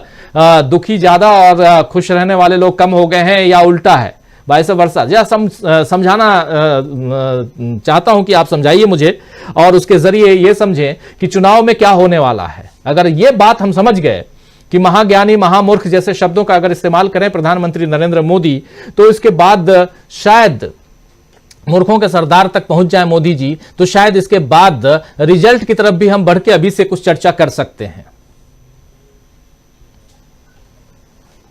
जो आप समझना चाहते हैं वो आप खुद दिखा रहे हैं राजीव जी। एक तरफ कितनी बौखलाहट और एक तरफ कितना कॉन्फिडेंस जनता देख रही है। देश का प्रधानमंत्री 2 दिन पहले उसी मध्य प्रदेश में भी फिर से ये कह रहा था कि वो जो सपने दिखा रहे हैं वो उस सोने का महल बना रहे हैं जिस सोने के महल से, जिस सोने को वो आलू से बनाना चाहते हैं। कितनी शर्म की बात है कि एक व्यक्ति अपने बोले हुए शब्द को दूसरे के मुंह में डालकर उसकी आलोचना कर रहा है। और वो दुर्भाग्य यह है कि वो उस देश का प्रधानमंत्री है। ऐसा ही उन्होंने छत्तीसगढ़ के मुख्यमंत्री के लिए भी कहा कि वो 30% वाले कक्का हैं। एक प्रधानमंत्री संयुक्त गणराज्य में अपने मुख्यमंत्री के लिए इतनी निर्लज्ज भाषा का इस्तेमाल करे, ये अच्छी बात है। ये भी जनता देख रही है। भूपेश बघेल ने इस बात का जवाब दिया है कि मैं, मेरे ऊपर जितनी भी वो गालियां बकना चाहे बक सकते हैं, मैं सुनने को तैयार हूं, सुन रहा हूं, लेकिन छत्तीसगढ़ पर गाली देंगे, छत्तीसगढ़ को गाली देंगे तो इसका माकूल जवाब दिया जाएगा। और वो माकूल जवाब ये सुन के जा चुके हैं छत्तीसगढ़ से, दोबारा अब इनको चुनाव तक आना नहीं है, और बाकी जवाब 3 दिसंबर को मिल जाएगा। एक बात मैं कहना चाहता हूं कि कर्नाटका में इन्होंने गिनती गिनाई थी कि मैं 91 गालियां खा चुका हूं। रिजल्ट देख लिया था, क्या हुआ था, जनता ने इनके ऊपर एक तंगा लगा दिया कि आप असफल हो गए हैं, और उसको ऑर्गेनाइजर ने मान लिया था। इस बार ये 2 का 20 कर रहे हैं, गालियों की संख्या 2 से 20 सीधे, मतलब 91 से 1820 हो गई सीधे, 20 गुना बढ़ गई गालियां, और खुद गालियां बक रहे हैं। एक ऐसे आदमी को गाली बक रहे हैं जिसको आप महामूर्खों का शब्दार बोल रहे हैं, तो फिर उसकी चर्चा क्यों कर रहे हैं? जब आपकी जनता और आपकी सरकार ये जानती है कि सामने वाला पप्पू है, सामने वाला महामूर्ख का सरदार है, तो फिर आप उसकी चर्चा क्यों कर रहे हैं? फिर आप क्या कहला रहे हैं? यह भी डिसाइड होना है। तीसरी बात मैं कहना चाहता हूं उसी वीडियो के बारे में जिसमें 10,000 करोड़ रुपए लेने का लेन देन है। मुझे लगता है कि विदेश नीति जो हमारी कनाडा के साथ बिगड़ी, उसका कारण भी ये वीडियो हो सकता है। प्रशांत जी कह रहे थे कि ऐसी कोई बात नहीं होती जो प्रधानमंत्री से छिपी हुई होती है। बने रहिए, परिचर्चा अभी जारी है। वीडियो को लाइक और शेयर कर दीजिए और चैनल को सब्सक्राइब कर लीजिए। आइए आगे सुनते हैं इस परिचर्चा। तो क्या ट्रूडो पर यह दबाव डाला गया होगा कि इस वीडियो को ना आने दिया जाए? क्या ट्रूडो से यह दबाव डालने की कोशिश की गई होगी कि कनाडा में इस व्यक्ति को किसी केस में फंसाकर हमारे जैसे एडीएस सीबीआई रेड कर फंसा लिया जाए और वहां उसको बंद कर दिया जाए, और वो नहीं माने होंगे तो एक नया शिगुफा खड़ा करके उनसे संबंध खराब कर लिए गए। और अब शायद इससे यह भी जाहिर किया जाएगा कि यह भी उसी सरकार का षड्यंत्र है। मुझे लगता है कि एक इसी तरह के वीडियोस की बात और मैं कर देना चाहता हूं। आज सतना से एक वीडियो आया है मेरे पास। वहां पर एक प्रत्याशी हैं, उनके भाई हैं छत्रसाल सिंह। वे कह रहे हैं कि जनता के सामने भाषण दे रहे हैं कि मैंने बलात्कारियों को बचाया, मेरे पास कोई हत्या करके आया तो भी मैंने उसका साथ दिया, मेरे साथ कोई लूट करके आया तो भी मैंने उसका साथ दिया। इसलिए अब उन सारे लोगों को और उनके सारे लोगों को मेरा साथ देना चाहिए और भारतीय जनता पार्टी को वोट करना चाहिए। उन्होंने साफ कर दिया है कि हम कैसे लोग हैं। उसी तरह प्रधानमंत्री साहब की भी कहते हैं कि जनता हमको गाली दे, मुझे गाली दे, इसलिए भारतीय जनता पार्टी को वोट देना चाहिए। अरे गाली आप इसलिए खा रहे हो कि आपके कर्म खराब हो रहे हैं। आप देश में नफरत और विभाजन बोल रहे हैं, आप देश में झूठ बोल रहे हैं, आप अपने बयान को दूसरे के मुंह में डालकर दिखाना चाहते हैं। टाइम्स को फिर याद कर रहा हूं, उन्होंने लिखा था द डिवाइडर इन चीफ। कौन है? आज पूरी जनता देख रही है, सबने पहचान लिया है। एक वीडियो मेरे क्षेत्र का भी जारी हुआ है। आज एक प्रत्याशी है हमारे वैशाली नगर विधानसभा में, उनका, वो भारतीय जनता पार्टी के प्रत्याशी हैं, नाम है रिकेश सेन। उनका वीडियो भी जारी हुआ है। वो कह रहे हैं कि डॉक्टर रमन सिंह की पत्नी वीणा सिंह के जरिए छत्तीसगढ़ का पैसा भारतीय जनता पार्टी की सरकार में केंद्र को भेजा जाता था। उन्होंने वो नाम भी गिनाए हैं जो रमन सिंह के लिए वसूली करते थे। ये बात ऑन कैमरे पर है और इस बात को कांग्रेस के ऑफिशियल पेज पर भी जारी किया गया है। जी। एक बात और कहना चाहता हूं कि आज एक बलात्कार हुआ है हरदोई में, उत्तर प्रदेश के। वहां पर एक लड़की को मेले से उठाकर ले जाया जाता है। वो सब बात करेंगे। थोड़ा सा उन चीजों को, ऐसे भी कुछ गाइडलाइंस हैं जिसमें ऐसे शब्दों का प्रयोग, हत्या, बलात्कार, ऐसे शब्दों का प्रयोग से थोड़ा बचें। दूसरी बात ये, क्योंकि जो प्लेटफॉर्म है, जिस प्लेटफॉर्म के जरिए हम इन चीजों को जनता तक पहुंचाते हैं, तो उसमें एक समरसता बनी रहे और ऐसे शब्दों से बचना चाहिए। जितनी घटनाएं हैं उन घटनाओं का जिक्र हम करते ही रहते हैं, चाहे जिस भी रूप में हो, और देश में जो कुछ चल रहा है उसका जिक्र हम करते हैं। अभी चुनाव है, चुनावी राज्यों में क्या कुछ चल रहा है उस पर हम चर्चा कर रहे हैं। प्रमोद जी, आपके पास आऊंगा आपके पास, लेकिन थोड़ा सा आपको रोकना चाहता हूं। संजय कुमार सिंह साहब के पास आना चाहता हूं और दोबारा आता हूं। और आपके पास आने का मुख्य जो कारण होता है कि आप छत्तीसगढ़ में बैठे हुए हैं और छत्तीसगढ़ को लेकर के जो एक बात यहां प्रशांत टंडन जी कह रहे थे, उस सवाल का जवाब आपसे समझना चाहता था मैं। सेकेंड फेज में जरूर आपसे समझूंगा कि क्या इतना इंपॉर्टेंट है छत्तीसगढ़ की प्रधानमंत्री नरेंद्र मोदी बौखला गए हैं अगर वहां रिजल्ट उनके फेवर में नहीं आया तो? 5 साल तो जा चुका है, कांग्रेस के हाथ में है। अगला 5 साल भी अगर बीजेपी के हाथ से निकल जाए तो फिर क्या? मोदी जी, जिसके लिए बड़े बड़ों को ठिकाने लगाने, बीजेपी, मोदी जी का नाम ना लूं तो बीजेपी अगर ठिकाने लगाने की बात करती है, जिसका नाम अदानी है, क्या उससे कोई लिंक है जिसकी तरफ इशारा कर रहे थे प्रशांत टंडन जी? चर्चा करेंगे इस पे और इसका जवाब आपसे चाहूंगा। प्रमोद अग्रवाल जी, आपके पास आऊंगा, लेकिन पहले संजय कुमार सिंह साहब आपके पास आना चाहता हूं। संजय सिंह जी, कैसे आप देखते हैं प्रधानमंत्री नरेंद्र मोदी बनाम राहुल गांधी, कौन आगे कौन पीछे इन 5 राज्यों में? मुझे तो दोनों के स्तर में कोई बराबरी नहीं लगती है। पॉलिटिकल एक्यूमेन तो बाद की बात है, दोनों के बात करने का स्तर बराबर नहीं है। दोनों का पॉलिटिकल एक्यूमेन तो अपनी जगह, पॉलिटिकली जितना सेंसिटिव होना चाहिए आदमी को, वो दोनों नहीं है। मैंने दोनों में कोई मुकाबला नहीं है, बिल्कुल बने। अगर अब नरेंद्र मोदी कहने को कह दिए कि वो गरीब को नहीं जानते हैं, लेकिन दिखाई देता है कि राहुल गांधी ने गरीब से एक गरीब की बात चली तो उसको बुला के बात की, और एक नहीं वैसे कितने एग्जाम्पल है। वो लोगों के पास चले जाते हैं। नरेंद्र मोदी क्या खाकर और क्या सोचकर बोलते हैं तो पता नहीं, लेकिन मुझे लगता है कि वो झूठ बोलना उनके स्वभाव में है, उनकी आदत है। वो पॉलिटिकली करेक्ट होने की कोशिश करते हैं या पॉलिटिकली बेस्ट होने की कोशिश करते हैं, उसमें फैक्ट्स कहीं नहीं होते हैं। वो वही बोलते हैं जो उनको पॉलिटिकली बोलना चाहिए, तो वो बोल देते हैं। और चूंकि अब वो प्रधानमंत्री है तो हमारे पास रिकॉर्ड है, पुराना वीडियो है, तो हम जानते हैं कि वो झूठ बोल रहे हैं। लेकिन वो झूठ नहीं बोलते, वो आदतन उनका स्वभाव है कि वो एक पॉलिटिकली अच्छा भाषण देना चाहते हैं, उसमें फैक्ट्स का कोई मतलब नहीं है। अगर फैक्ट्स की बात वो कर रहे होते तो राहुल गांधी को ये नहीं कहते कि राहुल गांधी गरीब को नहीं जानते। कम से कम आज के माहौल में जब वो सब लोगों ने देखा कि राहुल गांधी ने गरीबों के पास गए, ट्रक पे घूमे, क्या नहीं किया, तो उसमें ये कहना कि राहुल गांधी गरीब को नहीं जानते हैं, इतना सब होने के बावजूद, पहले कहते थे जब वो पप्पू कहते थे तो बात अलग थी, अब कहना, तो एक तो मुझे ये लगता है कि वो आदतन झूठ बोलते हैं।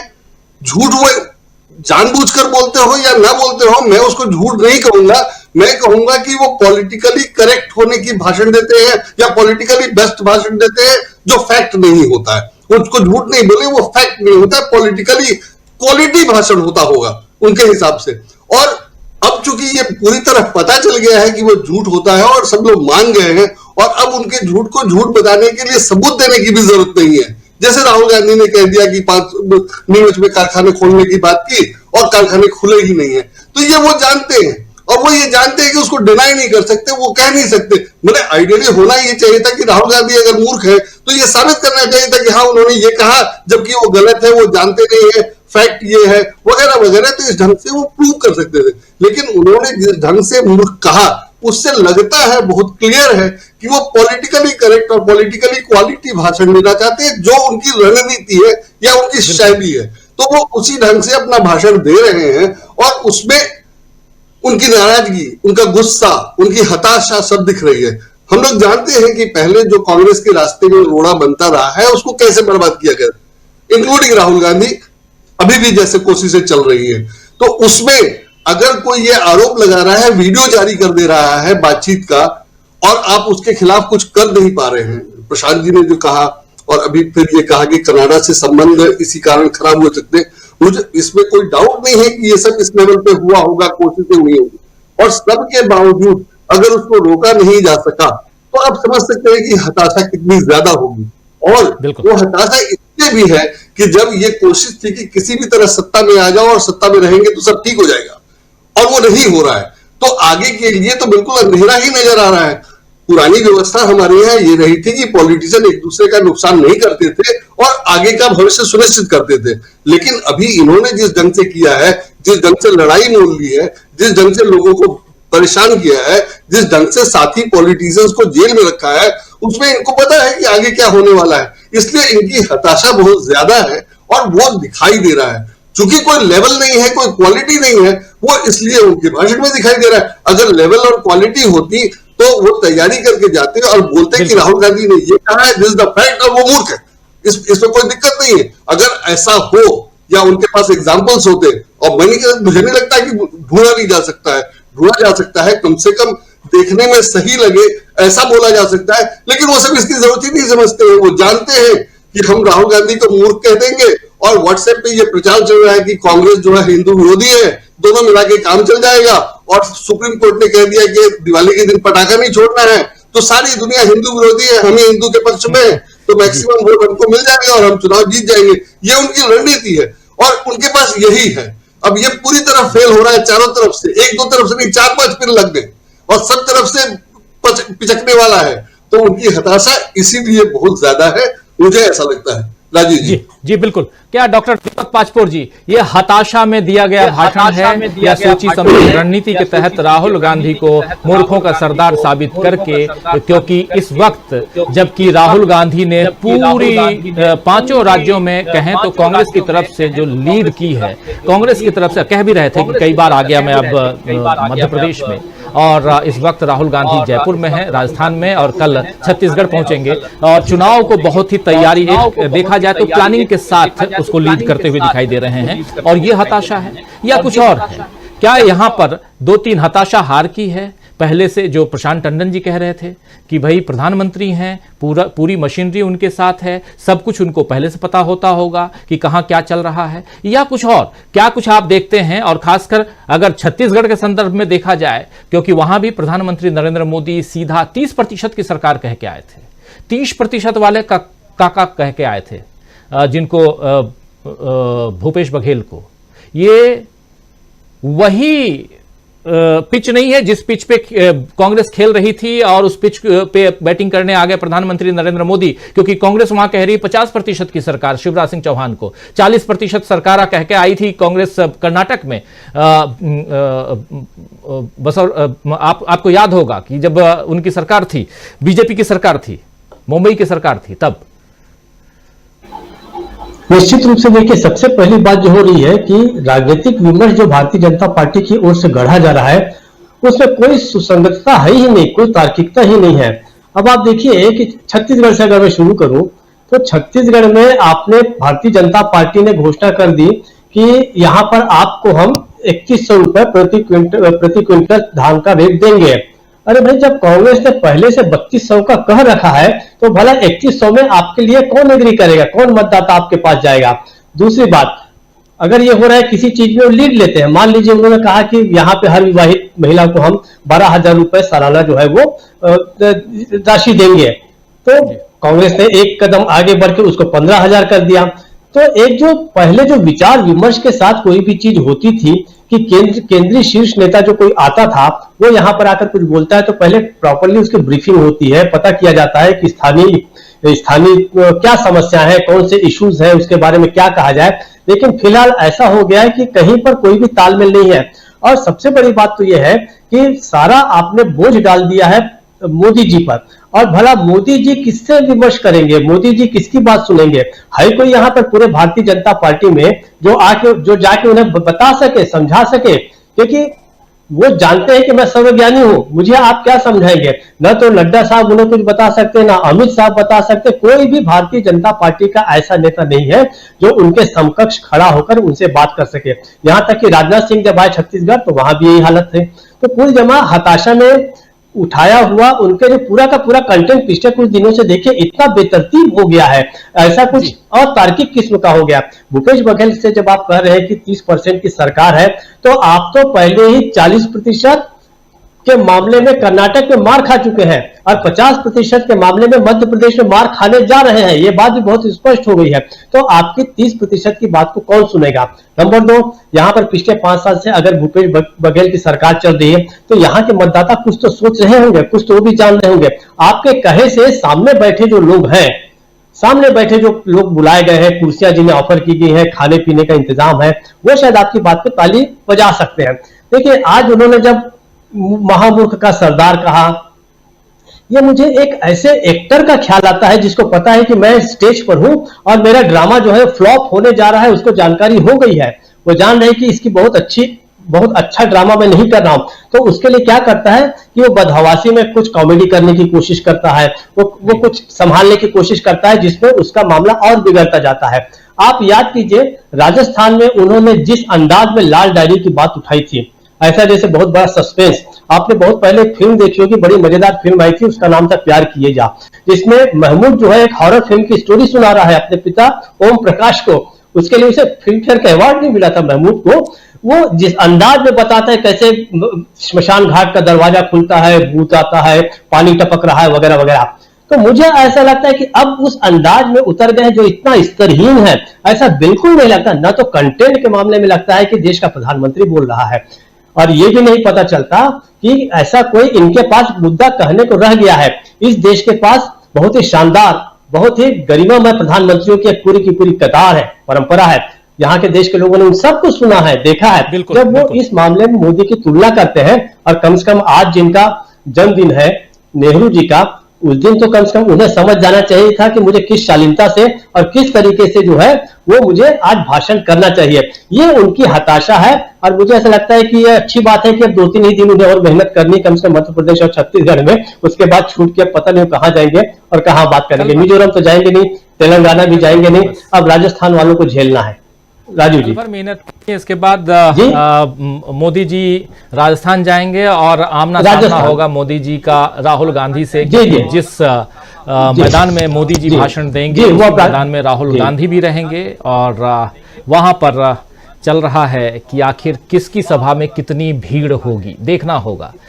राहुल गांधी और मोदी आमने सामने राजस्थान में होंगे, लेकिन उससे पहले जो कुछ इधर चल रहा है उसकी हम चर्चा कर रहे हैं। हमारे एक साथी हैं JR मिश्रा साहब, उन्होंने कमेंट लिखा है कि राजीव जी, आज मोदी जी ने चीन का नाम लिया, सेलिब्रेट किया जाना चाहिए। अमलेंदु उपाध्याय जी, आपने पिछले दिनों कब सुना था मोदी जी के मुंह से चीन का नाम? आज सचमुच ये सही लिख रहे हैं मिश्रा जी। बहुत धन्यवाद JR मिश्रा साहब, जो आपने इस कमेंट के जरिए ये याद दिलाया कि कम से कम मेड इन इंडिया के बहाने ही मोदी जी ने चाइना का नाम तो लिया। मणिपुर और चाइना कभी नहीं बोलते। जी राजीव जी, इसके लिए भी राहुल गांधी जो है धन्यवाद के पात्र हैं कि मोदी जी के श्रीमुख से चीन का नाम जो है इस देश ने सुन लिया। बहरहाल राजीव जी, मुझे लगता है कि मोदी जी ने राहुल गांधी के लिए मूर्खों के सरदार नहीं कहा था, उन्होंने शायद भारतीय जनता पार्टी के कार्यकर्ताओं को मूर्ख कहा होगा, क्योंकि उन्होंने अपने उस भाषण में ये कहीं नहीं कहा कि वो राहुल गांधी के लिए मूर्खों का सरदार कह रहे हैं, उन्होंने मूर्खों के सरदार कहा।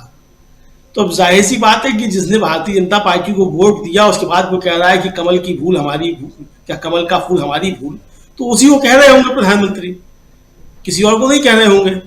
तो मुझे लगता है कि इसको इसी तरीके से ग्रहण करना चाहिए। प्रधानमंत्री जो है वो भारतीय जनता पार्टी के मतदाताओं को या कार्यकर्ताओं को या समर्थकों को उनको कह रहे होंगे, किसी और को नहीं कह रहे होंगे, ऐसा समझ लेना चाहिए। क्योंकि प्रधानमंत्री खुल के नहीं बोल रहे, मतलब प्रधानमंत्री खुल के बोलेंगे किसकी नहीं कह रहे हैं, उसको तो कहा भी प्रधानमंत्री ने खुल करके।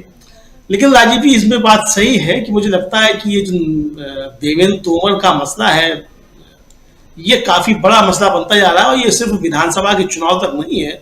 मुझे लगता है कि इसकी लपटें जो है वो काफी दूर तक जा रही हैं, और ये भी 2024 के चुनाव में अडानी जी के साथ साथ एक नया मसला जो है ये निश्चित तौर पे बनेगा आगे चल करके, मुझको ऐसा लग रहा है जो चीजें आ रही हैं जी। आप देखिए, कल जो वीडियो दोबारा जो वायरल हुआ था इसी सज्जन का, जो भी मंजीत है, अमनजीत जो भी है, वो देखिए ओरिजिनल रिकॉर्डिंग है जो भी आया, मतलब वो डॉक्टर वीडियो नहीं है। और ये मैं ऐसा क्यों कह रहा हूं कि जब वो कॉल पे बात हो रही है उनकी, तो उसी दौरान कोई दूसरा फोन आता है, उसको दिखाई पड़ता है कि किसी की कॉल आ रही है, वो उसको डिक्लाइन करते हैं उस कॉल को सज्जन जो बात कर रहे हैं। इससे लगता है कि ये जो है मामला मतलब डॉक्टर नहीं है और ये ओरिजिनल वीडियो है। इसलिए अब इसकी जांच जो है बहुत ज्यादा जरूरी हो गई है। अब वो जैसा कह रहा है वो व्यक्ति कि 10,000 करोड़ का मसला है कि नहीं 10,000 करोड़ का या क्या है, ये सब बातें अलग की है, लेकिन जांच तो इसकी अब जो है वो बहुत जरूरी हो गई है, इसकी जांच होनी चाहिए।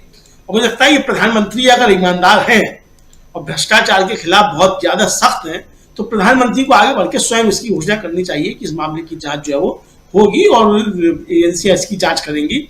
और जब तक जांच पूरी नहीं होती है तब तक नरेंद्र तोमर को मंत्री पद से वो बर्खास्त करें, हटाएं प्रधानमंत्री। मुझे लगता है कि ये वक्त का तकाजा है और राजनीति का भी तकाजा है, और खासतौर से भारतीय जनता पार्टी जो शुचिता की राजनीति की बात करती रहती है, उस शुचिता की राजनीति का भी तकाजा है कि नरेंद्र सिंह तोमर को बर्खास्त किया जाए जब तक कि इस मामले की पूरी तरीके से जांच नहीं हो जाती है।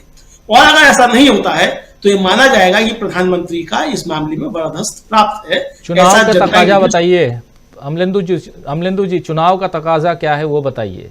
वक्त का तकाजा तो आप बता रहे हैं जो अभी तक हुआ नहीं। कल मैं चर्चा आपके ही एक आपकी बात पे ही मैं कहा था कि तकाजा ये भी है कि प्रधानमंत्री को प्रेस कॉन्फ्रेंस करनी चाहिए, लेकिन चुनाव में प्रधानमंत्री को क्या करना चाहिए ये भी एक सवाल है, बड़ा सवाल है। जरा इसका जवाब दे दीजिए।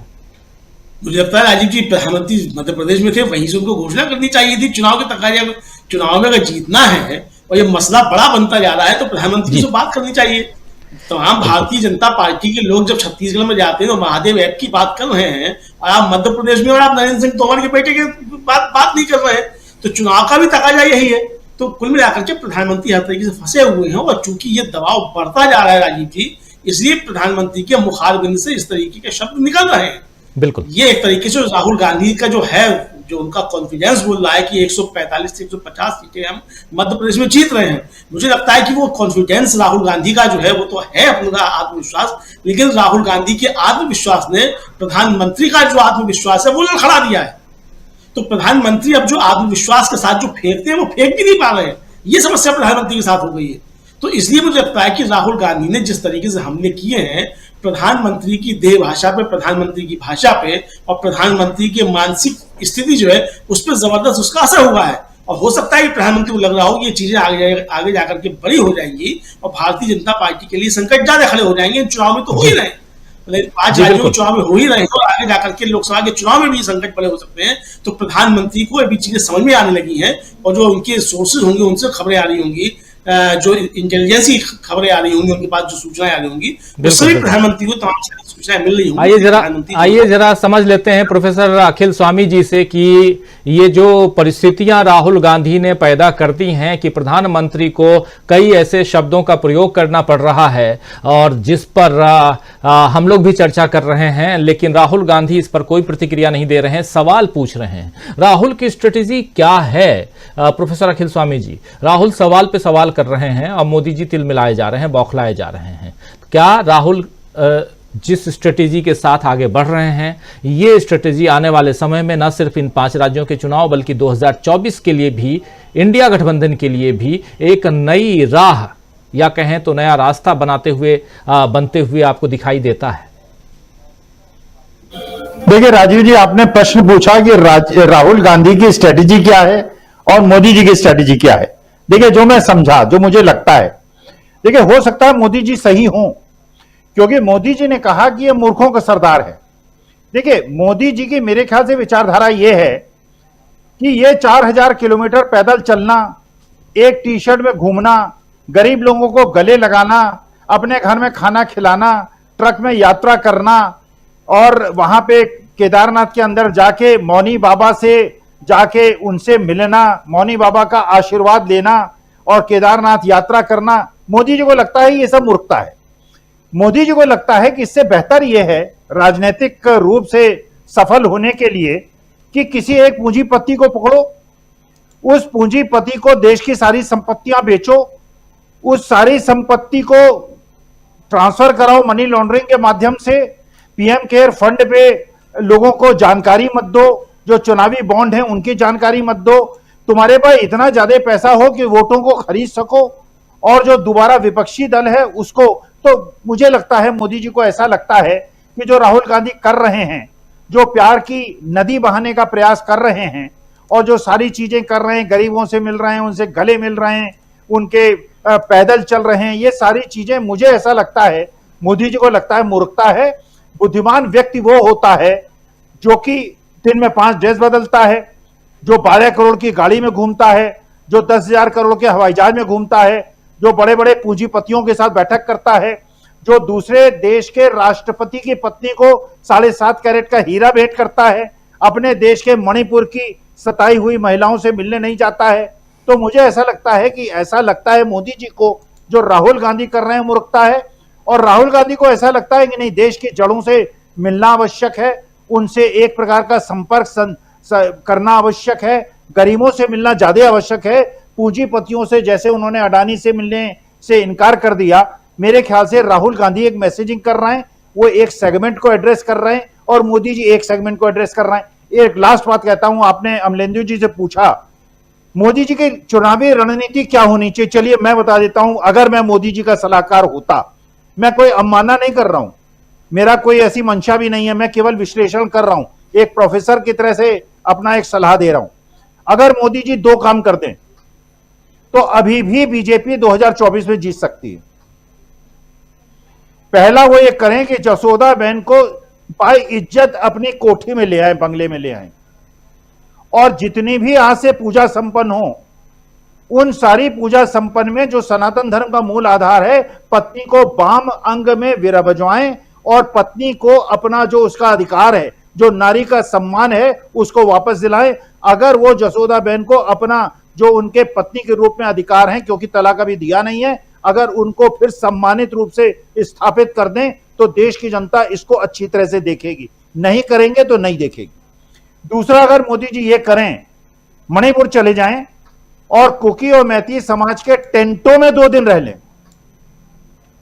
और जो वहां की रोते हुए लोग हैं, अरे मैंने राजीव जी ऐसे ऐसे पोस्टर देखे हैं मणिपुर के बच्चों के, वो पोस्टर लगाए हुए बैठे हैं, दिवाली कहां मनाए, हमारा तो घर ही नहीं है जी, हमारे घर तो फूंक दिए गए, हमें तो घर से भगा दिया गया, हमें तो गांवों से भगा दिया गया, हम दिवाली कहां मनाएं, कहां दिए रखें, क्योंकि हम तो सड़क पे पड़े हैं, हमें तो खाने को नहीं मिल रहा है, हम तो जाके मिजोरम में और दूसरे प्रदेशों में जो पास के हैं उनमें जाके शरण लिए हुए हैं, उनके दर्द को समझिए। तो मुझे ऐसा लगता है कि जो देश की इस समय जो बेरोजगार जनता की समस्या है, महंगाई से पीड़ित महिलाएं हैं, उनके से संवेदनाएं, और अडानी जी पे अगर कोई दंड दे दें, उन पे कोई जांच बिठवा दें और तोमर साहब पे जांच बिठवा दें, ये 3 काम कर दें, मोदी जी अभी भी 2024 का चुनाव जीत सकते हैं। लेकिन अगर अडानी जी को इसी प्रकार सहयोग करते रहे, तोमर साहब को प्रश्रय देते रहे, अपनी पति को सम्मान नहीं दिया, मणिपुर के महिलाओं को सम्मान नहीं दिया, तो अगली बार 2 सीट पे सिमट जाएगी बीजेपी। जी प्रशांत टंडन जी, आखिर राहुल गांधी का जो आत्मविश्वास है इतना ज्यादा अचानक कैसे है, जरा आपसे समझूं। क्या मात्र कर्नाटक का चुनाव और हिमाचल प्रदेश का चुनाव जीत जाने से इतना आत्मविश्वास है?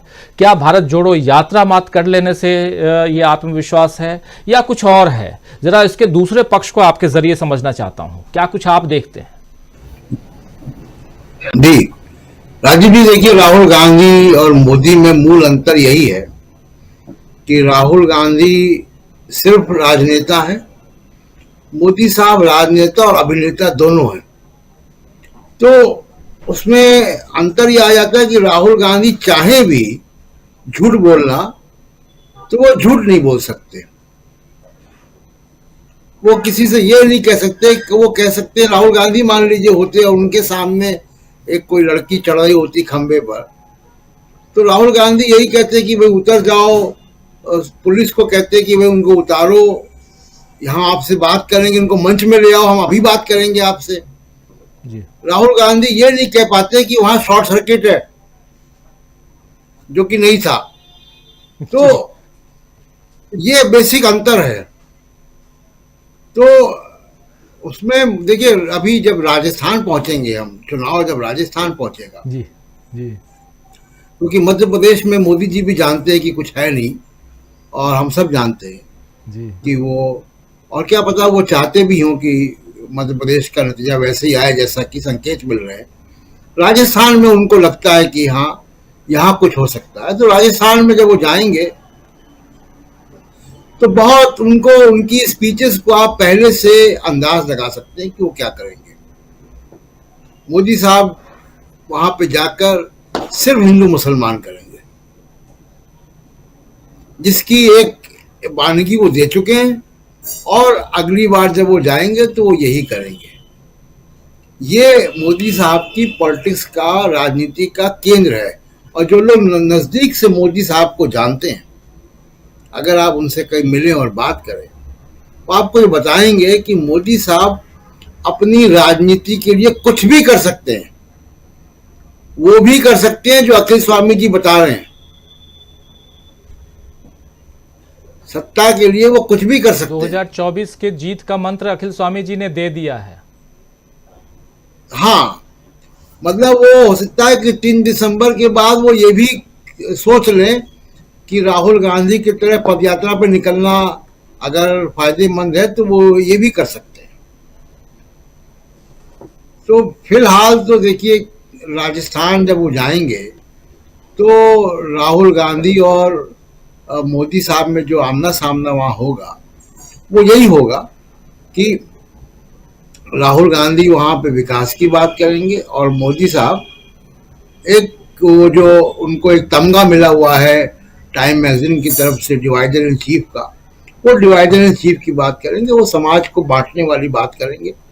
वो अभी भी वो बात करके वहाँ आ चुके हैं, और उस पर लगातार एक्सपोज हो रहे हैं। दूसरी एक महत्वपूर्ण बात है, देखिए उसको हम नजरअंदाज नहीं कर सकते। ये जो आज तीसरा वीडियो आ गया है नरेंद्र सिंह तोमर के बेटे के बारे में, ये बहुत बड़ी घटना है और ये बीजेपी के सर पे डांस करेगा। ये मुद्दा, ये बहुत बड़ा मुद्दा है, चुनाव के बाद भी रहेगा, ये लोकसभा के चुनाव तक रहेगा। और ये आज के वीडियो के बाद देखिए राजीव जी, मैं बहुत अंदाज लगा सकता हूं अपने तमाम जर्नलिस्टिक एक्सपीरियंस के हवाले से कि ये मामला अब वो कहानी नहीं है जी। अब इस धुएं के नीचे आग भी है, तो इसमें बहुत कुछ आने वाला है आगे। ये अंदाज लग रहा है आज के वीडियो के बाद से कि उसने सबूत दिखाए, कागज दिया है, अपना टेलीफोन नंबर दिया है और ये कहा है कि कोई भी मीडिया उससे बात कर ले। तो अगर ये कहा है कि कोई भी मीडिया उससे बात कर ले तो बात कर ली होगी बहुत से लोगों ने उससे। जी बिल्कुल। तो बहुत कुछ इसमें मुझे लगता है कि बहुत कुछ आने वाला है और ये मुद्दा नरेंद्र सिंह तोमर का, बीजेपी का लंबी दूरी तक पीछा करेगा और इनका पूरा भ्रष्टाचार का जो पूरा नैरेटिव है वो एक्सपोज होंगे और ईडी भी एक्सपोज होगा इसमें। तो अभी बीजेपी को अपना दिमाग इसमें लगाना चाहिए कि ये कहां से हो रहा है, क्योंकि ये शायद वो जानते होंगे, जैसे मैंने पहले कहा था कि उनको मालूम हो गया कहां से हो रहा है। जी, शायद पता होगा कि कहां से हो रहा है ये सब कुछ, जो घटनाक्रम है, और कैसे नहीं पता होगा, पता होना चाहिए बिल्कुल। लेकिन बात यहां दूसरी है जो इंपॉर्टेंट है कि आखिर इन राज्यों में अगर बीजेपी हार जाती है तो इसके क्या मायने हैं, क्या माना जाए। क्या बीजेपी को ये पता नहीं है कि कुछ चुनाव जो हैं, कुछ राज्यों के चुनाव काफ़ी महत्वपूर्ण भी हैं और काफ़ी मुश्किल में है बीजेपी, और उसमें से एक राज्य छत्तीसगढ़ भी है। छत्तीसगढ़ में अगर बीजेपी फिर से इस बार 5 साल सत्ता पर आसीन नहीं होती है, सत्ता पर काबिज नहीं होती है, तो क्या ये भी होगा जो कह रहे थे अभी से पहले वाले वक्तव्य दे रहे थे आप प्रशांत टंडन जी, क्या यहाँ मामला अदानी से भी रिलेटेड है या मामला कुछ और है? क्यों इतने परेशान हैं मोदी जी? याद कीजिए कि चुनाव की घोषणा के 22वें दिन अगर मोदी जी किसी राज्य में चुनाव प्रचार के लिए जाते हैं तो वो राज्य है छत्तीसगढ़, और वहां जाकर के ताबड़तोड़ न सिर्फ सभाएं करते हैं बल्कि जो घोषणा पत्र मध्य प्रदेश भाजपा का आता है उस घोषणा पत्र में आप देखें तो कांग्रेस की जो गारंटियां हैं उन गारंटियों से 2 कदम आगे या 1 कदम आगे बढ़ते हुए अपनी बात रखने और लिखने की कोशिश, बताने की कोशिश हुई थी। क्या इतना सब करने के बाद भी बीजेपी उस फासले को कम कर पाई है जिस फासले के साथ आगे आगे दौड़ती हुई कांग्रेस पार्टी दिखाई दे रही थी? आना चाहता हूं प्रमोद अग्रवाल जी आपके पास, जरा आपसे समझूं, क्योंकि आप वहां हैं और बहुत नजदीक से देख रहे हैं इस चुनाव को, इस राज्य के चुनाव को कैसे देखा जाए?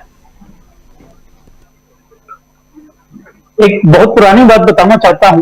भूपेश बघेल उस समय बहुत बड़े नेता नहीं थे, विधायक भर थे।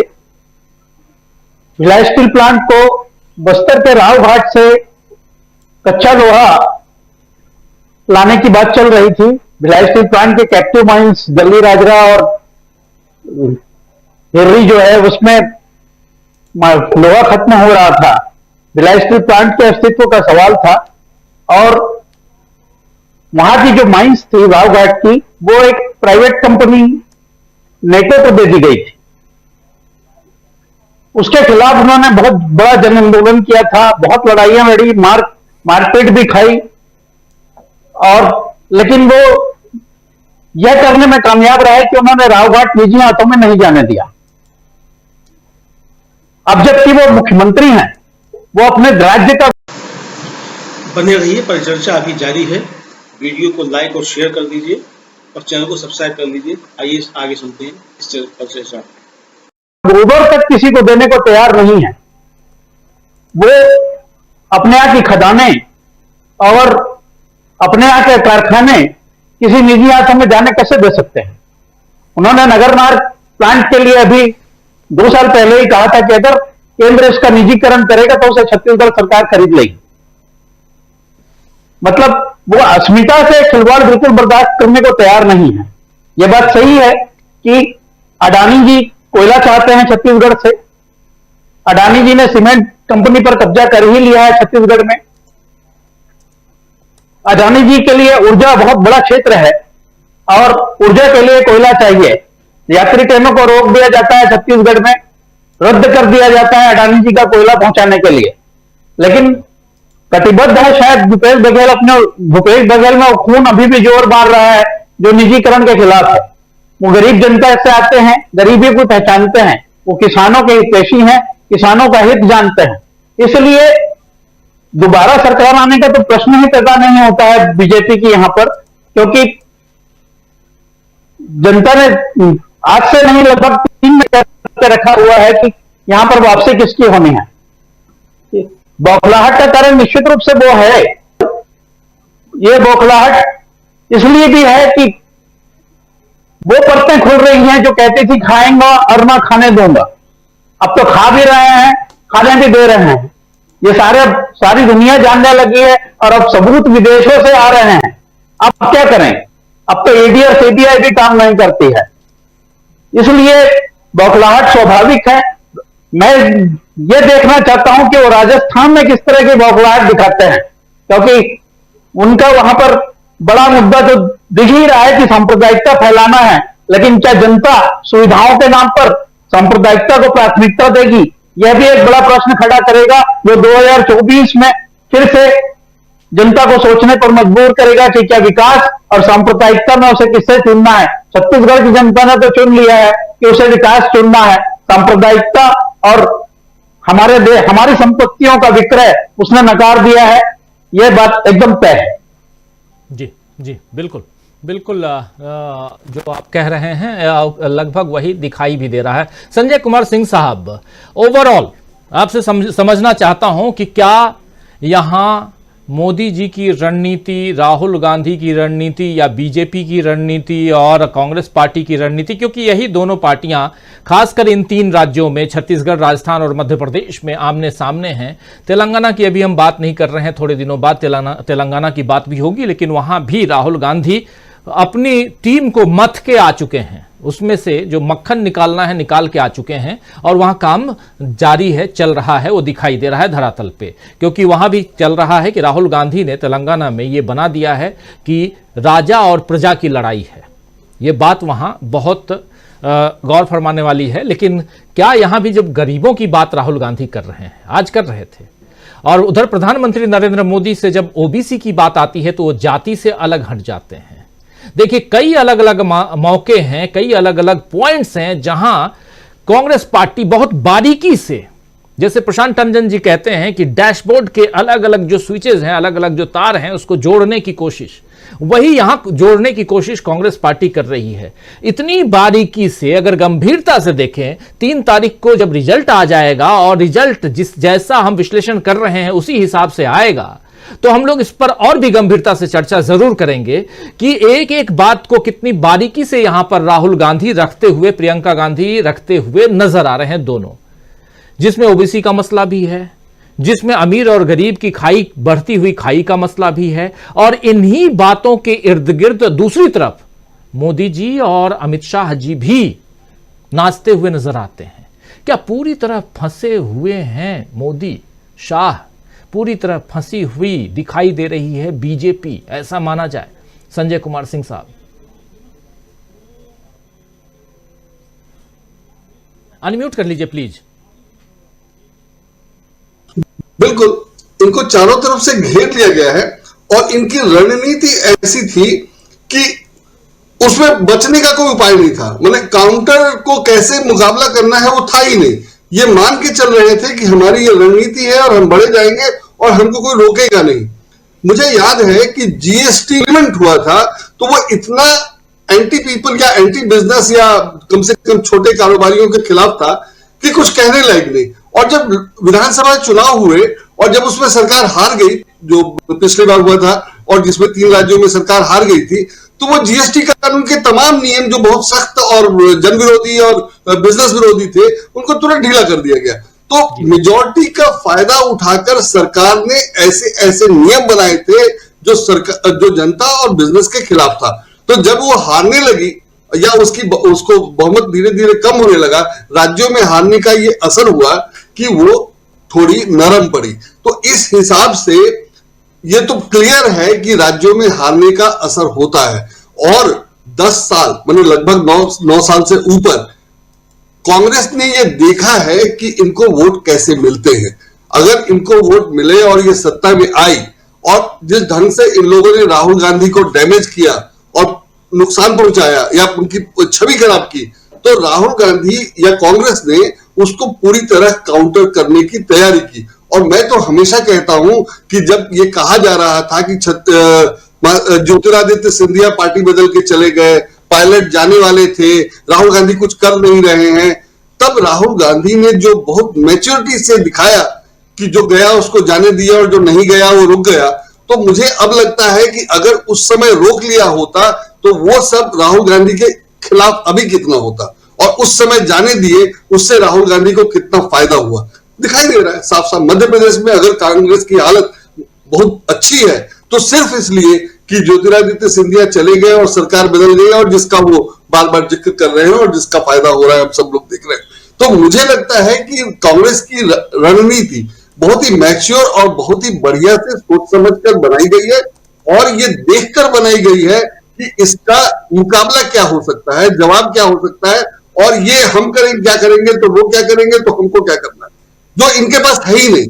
मैंने चूंकि यहाँ 2 ही लोगों की टीम थी, 2014 में प्रशांत किशोर का साथ था जो जरा पॉलिटिकल रणनीति वगैरह बता सकते थे, अब वो प्रशांत किशोर साथ नहीं है, और अमित शाह और जो नरेंद्र मोदी की जो रणनीति है या जो लोग वो लोग जो कर सकते हैं वो सब हम लोग लगभग जानते हैं, समझते हैं। तो कांग्रेस में भी चूंकि ये सब लोगों को पता था, तो इसका जो काउंटर निकाला गया है वो ऐसा है कि ये लोग हैंडल नहीं कर पा रहे हैं और छटपटाने परेशान होने के अलावा कुछ बच नहीं रहा है। और जो कि बहुत साफ साफ दिखाई दे रहा है, जैसे इनका ये तरीका कि कोई अगर हम कुछ खिलाफ करें तो वो अखबार में नहीं छपेगा, इनने इसकी व्यवस्था तो कर ली थी, लेकिन ये नहीं पता था कि उसका वीडियो लीक हो जाएगा, और वीडियो लीक हो जाएगा तो क्या करना है, या उसका अल्टरनेटिव नहीं है।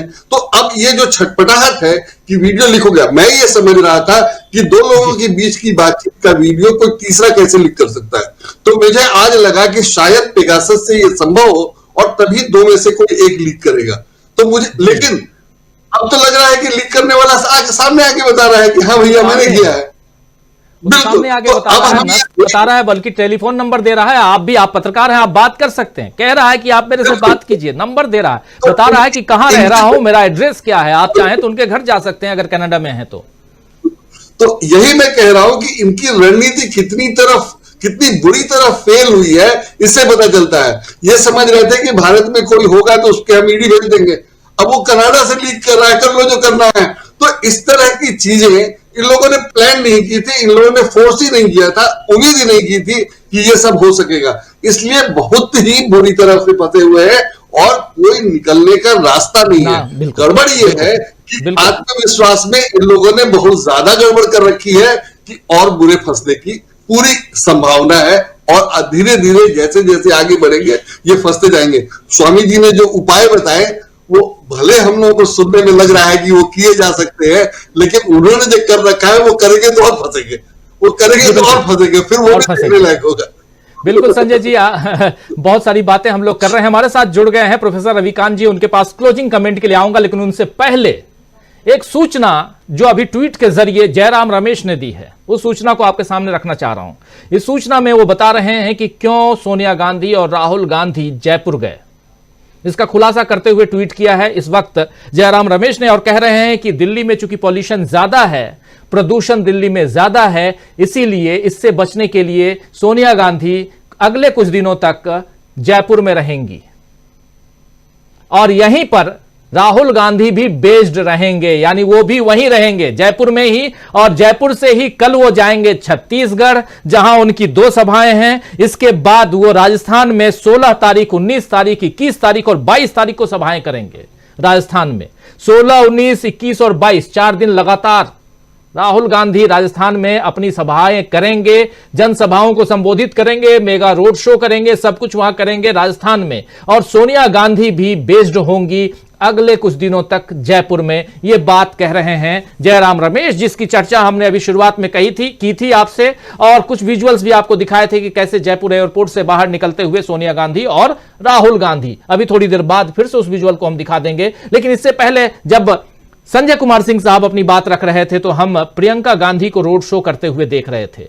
प्रियंका गांधी रोड शो कर रही हैं रायपुर की सड़कों पे। अभी से थोड़ी देर पहले उन्होंने रोड शो को समाप्त कर दिया है, उसके विजुअल्स आप तक हम पहुंचा रहे हैं। सड़कों पर कितनी भीड़ है और यहां के जो साथी हमारे साथ जुड़े हुए या जो लोग देख रहे हैं वो और अच्छी तरह से बताएंगे कि क्या कुछ कैसा रहा, कैसी इनका जो रोड शो वो कैसा रहा।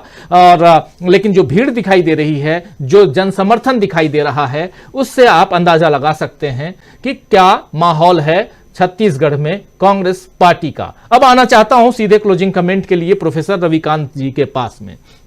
रविकांत जी, बहुत कुछ चीजें इस घटनाक्रम तेजी से बदलते हुए हम देखते हैं। कल राहुल गांधी जरूर रहेंगे वहां पे छत्तीसगढ़ में, और आज प्रियंका गांधी, 2 सभाएं राहुल गांधी की। लेकिन हम स्ट्रेटेजी की बात कर रहे थे। हम बात कर रहे थे कि आखिर क्या कारण है कि धीरे धीरे राहुल गांधी ने पूरे चुनाव को, कर्नाटक के चुनाव के बाद दूसरे चुनावों को, जो खासकर ये उसके बाद ये 5 राज्यों का जो चुनाव संपन्न कराए जा रहे हैं, इन चुनावों में राहुल गांधी लीड लेते हुए दिखाई दे रहे हैं। स्ट्रेटेजिकली कांग्रेस पार्टी हर राज्य में आगे दिखाई दे रही है। और इतना ही नहीं, अब राजस्थान में भी कांग्रेस के बारे में यही कहा जा रहा है कि नेक टू नेक नहीं, बल्कि अगर आगे पीछे की बात की जाए तो 51% 49% का मामला हो गया है। 51% कांग्रेस पार्टी, 49% बीजेपी। अब वहां जो लोग हैं, वहां के जो हमारे साथी दर्शक हैं, वो ज्यादा बेहतर बता सकते हैं। हम लोग अभी वहां पहुंचे नहीं हैं। प्रशांत टंडन जी वहां के एक एरिया को कवर करके, आधे एरिया कह लें, एक नहीं बल्कि आधे एरिया को कवर करके आ चुके हैं और ये अपनी बात रख भी चुके हैं, आप लोग सुन चुके हैं। जरा आपसे समझूं रविकांत जी, एज ए क्लोजिंग कमेंट, क्या है ये स्ट्रेटेजी? कैसे राहुल गांधी लीड करते हुए दिखाई दे रहे हैं? कैसे राहुल गांधी पिच बनाते हुए और बैटिंग धुआंधार करते हुए दिखाई दे रहे हैं? और बॉलिंग करने के लिए जब प्रधानमंत्री नरेंद्र मोदी उनके सामने आते हैं तो हाफते हुए वाइड तो कभी नो बॉल फेंक रहे हैं। कैसे देखा जाए? बिल्कुल, आपने तो कमेंट्री ही पूरी कर दी और आंखों देखा हाल वो सामने दिख रहा है। राहुल गांधी पिछले, मुझे लगता है कम से कम 6 महीना, बल्कि और ज्यादा से, उनको जो पिच तैयार कर रहे हैं वो बड़ी मुश्किल हो रही है नरेंद्र मोदी के लिए। राहुल गांधी ने भारत जोड़ो यात्रा से ही जो एक लकीर खींची, और प्रशंसा करने वाली बात यह है कि राहुल गांधी ने नफरत की राजनीति नहीं की, राहुल गांधी ने विभाजन की राजनीति नहीं की। चुनाव में विभाजन होता है, ऑब्वियस है कि हम अपने समर्थक, हमारे अपने वोटर, हर राजनीतिक दल करता है, और राहुल गांधी भी कह रहे हैं कि 60-65% हमारे जैसे लोग हैं, हमारी सोच के लोग हैं। वो दरअसल वो लोग हैं जो इस देश के आइडिया ऑफ इंडिया में विश्वास करते हैं, जो समावेशी राष्ट्रवाद में विश्वास करते हैं, और इसीलिए राहुल गांधी बराबर आदिवासियों की चर्चा करते हैं। और वो ये भी कहते हैं डंके की चोट पर कि आप उनको वनवासी इसलिए कहते हैं क्योंकि आप चाहते हैं कि वो जंगल में ही रहें, और उनके जंगल जब अडानी के हाथ में चले जाए तो ये आदिवासी सड़क पर भीख मांगे। लेकिन राहुल गांधी ने कहा कि मैं चाहता हूं, हमारी पार्टी चाहती है कि आदिवासी इस देश के पहले मालिक बने, और वो हैं, और उनके जल जंगल जमीन पर उनका अपना अधिकार हो। और एक बात और इन दिनों राहुल गांधी कह रहे हैं, राजू जी, हम लोग बराबर इसकी चर्चा करते रहे हैं कि नरेंद्र मोदी ने जो सबसे बड़ा नुकसान किया है इस देश का, कि नौजवानों के एस्पिरेशन को खत्म कर दिया, उनकी उम्मीदों को, उनकी आकांक्षाओं को खत्म कर दिया। कि कोई बच्चा आज पायलट बनने का सपना नहीं देखता, डॉक्टर, इंजीनियर, कलेक्टर, एसपी बनने का सपना नहीं देखता। ये नरेंद्र मोदी ने उनके सपनों की हत्या कर दी है। राहुल गांधी आज कह रहे हैं कि एक आदिवासी का बच्चा भी जब हवाई जहाज देखे तो वो ये सोचे कि वो पायलट बनेगा, उसका बच्चा भी जब एमबीए करके अमेरिका में नौकरी करेगा, वो बढ़ाई मोची लोहार का, वो दलित, वो वंचित का बच्चा भी, वो अल्पसंख्यकों का बच्चा भी डॉक्टर, इंजीनियर, कलेक्टर बनने का सपना देखे। और उन्होंने कहा कि इसके लिए इंग्लिश पढ़ना जरूरी है, हम इंग्लिश मीडियम स्कूल खोलने जा रहे हैं। जाति जनगणना का सवाल उन्होंने उठाया कि जब तक जनगणना नहीं होगी तब तक नीतियां कैसे बनेंगी, तब तक समस्या कैसे पता चलेगी। इसलिए एक्सरे जरूरी है। और इस इशू ने नरेंद्र मोदी के नीचे से जमीन खत्म कर दी। 22 जनवरी को मंदिर का उद्घाटन हो रहा है, साहेब चीफ गेस्ट होंगे, लेकिन पत्ता नहीं हिल रहा है। यहां आंधी चल रही है राहुल गांधी की और उनके एजेंडे की। और उस पिच पर नरेंद्र मोदी वही हाफ रहे हैं, कभी नो बॉल कभी वाइड बॉल। और उस नो बॉल में हो क्या रहा है कि जब आप अपशब्द बोलने लगे, वो पॉल्यूशन सिर्फ दिल्ली में नहीं है राजीव जी, वो हवा में नहीं है, वो उन शब्दों में भी है। लेकिन ये वक्त गुजर चुका है। शायद अब इस देश का जनमानस इस बात को समझ चुका है कि नरेंद्र मोदी की भाषा क्या है और उन्होंने कितनी बार झूठ बोला। राहुल गांधी को उस झूठ में उसको लगा दिया, चस्पा कर दिया कि साहब ये तो ये बोल रहे हैं। लेकिन अब सारे लोग जान चुके हैं कि एक ऐसा प्रबुद्ध व्यक्ति जो किसानों के बीच में जाकर के धान भी रोकता है और ब्रिटेन में अमेरिका में बैठ करके बड़े बड़े बुद्धिजीवियों के बीच में बात करता है, जिसे विदेश नीति की भी पहचान है, जो आर्थिक नीति भी जानता है, जो इस देश के लोगों से मोहब्बत करता है, प्रेम करता है, जो उस मणिपुर में भी जाता है जहां दो जाति समुदायों के बीच में आगजनी हुई थी, हिंसा हुई थी। मोदी जी मुंह छुपाए अपने उस 20,000 करोड़ के महल में बैठे हुए थे, 16,000 करोड़ के हवाई जहाज में उड़ रहे थे, उनको फिक्र नहीं थी इस देश के लोगों की। वो व्यक्ति पहुंचा था जिसे कोई सिक्योरिटी की चिंता नहीं, जिसने अपने पिता को खोया, अपनी दादी को खोया, लेकिन फिर भी वो इस देश को जोड़ने के लिए सड़क से लेकर के और संसद तक संघर्ष कर रहा है। तब ऐसे में नरेंद्र मोदी का बौखलाना भी स्वाभाविक है। और जो लाइन राहुल गांधी खींच रहे हैं, ये लाइन सिर्फ चुनाव में नहीं है राजीव जी, इतिहास लिखा जाएगा तो राहुल गांधी की इस लकीर को लोग स्वर्ण रेखा में लिखेंगे और ये अंकित करेंगे कि एक दौर में जब फांसीवाद चरम पर था, जब लोगों की जबानें बंद कर दी गई थी, पत्रकारों को जेल भेजा जा रहा था, लोगों पर हमले हो रहे थे, आदिवासी के मुंह पर पेशाब की जा रही थी, उस वक्त एक व्यक्ति खड़ा हुआ था लोगों के सहिष्णुता, लोगों की शांति की अपील करते हुए, अपने आप को झोंक देता हुआ। और उसे कहीं पुलिस से धक्के खाने पड़ रहे थे तो कहीं उसे जेल भेजने की तैयारी हो रही थी, उसका घर छीन लिया गया, लेकिन वो फिर भी टिका रहा। और यही वजह है कि आज मोदी जी को पसीना छूट रहा है और राहुल गांधी उसी स्थित प्रज्ञ होकर के, बिल्कुल निर्द्वंद होकर के न वो तल्ख टिप्पणी कर रहे हैं, बस वो लोगों से संवाद कर रहे हैं। और यही संवाद इस देश को जोड़ेगा और वो उस भारत माता को, आज तो नेहरू जी का दिन है जी, जो उन्होंने कहा था इस देश के लोग, जो करोड़ों किसान, आदिवासी, दलित, मजदूर, महिलाएं, ये हम सब भारत माता है। उस भारत माता को जो खून के आंसू रो रही है, उन महिलाओं के नग्न होती हुई तस्वीर को देख करके, उस भारत माता को आज अगर कोई संवार रहा है, आज अगर उस भारत माता के आंसुओं को कोई पहुंच रहा है, तो उसका नाम राहुल गांधी है। और यही दिक्कत आरएसएस के कुनबे में भी है और मोदी के यहां भी। जी बिल्कुल। आने वाले समय में धीरे धीरे जैसे ये चुनाव आगे बढ़ रहा है, समापन की ओर जा रहा है, वैसे वैसे हम देख रहे हैं कि कांग्रेस पार्टी की स्ट्रेटेजी सामने आ रही है। और इस बीच जयराम रमेश, कांग्रेस के महासचिव, उन्होंने जो ट्वीट किया है एक्स पे, उस ट्वीट के जरिए आप उसको आपको बता चुका हूं कि जयराम रमेश ने बताया है कि जयपुर में सोनिया गांधी अगले कुछ दिनों तक रहेंगी और राहुल गांधी भी बेस्ड होंगे, राहुल गांधी भी वहीं रहेंगे। और राजस्थान में राहुल गांधी की सभाएं कितने दिनों तक होंगी, इसलिए क्योंकि अभी तक ये कहा जा रहा था कि राहुल गांधी राजस्थान क्यों नहीं जा रहे हैं, ये पूछा जा रहा था। अब एक नहीं बल्कि 4 दिनों के जो ग्राफ हैं जो वो सामने आ गए हैं कि 4 दिन तक। लेकिन इसके अलावा एक वीडियो आप तक पहुंचाना चाह रहे हैं हम।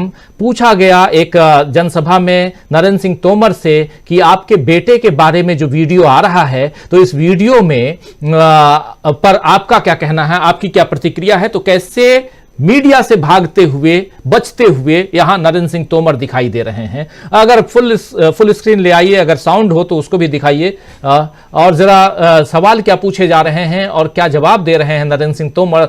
चलते चलते इस वीडियो को जरूर आप तक रखना चाहता हूं, देखिए जरा। राजनीतिक भूचाल आ चुका है। नरेंद्र सिंह जी से बात करते हैं। नरेंद्र जी, आपके बेटे के 2 वीडियो वायरल हो गए, क्या सवाल खड़े हो रहे हैं? राहुल गांधी ने भी सवाल खड़ा किया है। सर, राहुल वीडियो क्या कहना चाहेंगे? देखिए, नरेंद्र सिंह मंत्री राहुल गांधी ने भी उस पर सवाल किया है। आपके बेटे के 2 वीडियो वायरल हो गए हैं, इस पर आप क्या जवाब देंगे? आपने देख लिया कि नरेंद्र सिंह तोमर ने क्या जवाब दिया। नरेंद्र सिंह तोमर खुद को बचते बचाते भागते नजर आए। वरिष्ठ नेता हैं, कृषि मंत्री हैं, देश के कुछ लोग जो इनर सर्किल में आते हैं प्रधानमंत्री के, उनमें से एक हैं।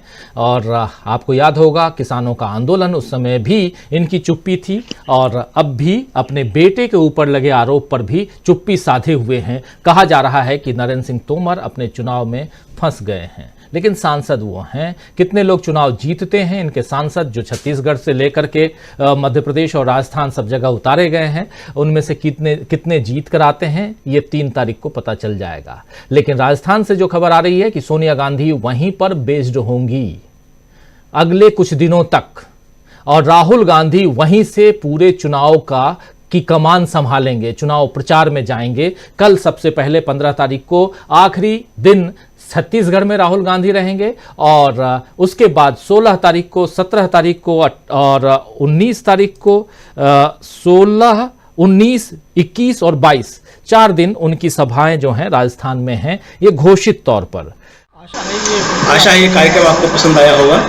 इस वीडियो को ज्यादा से ज्यादा शेयर करें, लाइक करें और कमेंट करके बताएं आपकी राय क्या है। और अगर आपने हमारा यूट्यूब चैनल को सब्सक्राइब नहीं किया है तो तुरंत इसको सब्सक्राइब कर लीजिए और बेल आइकन भी दबा दीजिएगा, ताकि अगली जब वीडियो अपलोड हो तो आपके पास इसका नोटिफिकेशन पहुंच सके। और अगर आपने हमारा फेसबुक पेज फॉलो नहीं किया है, फेसबुक पेज को भी फॉलो करें। धन्यवाद।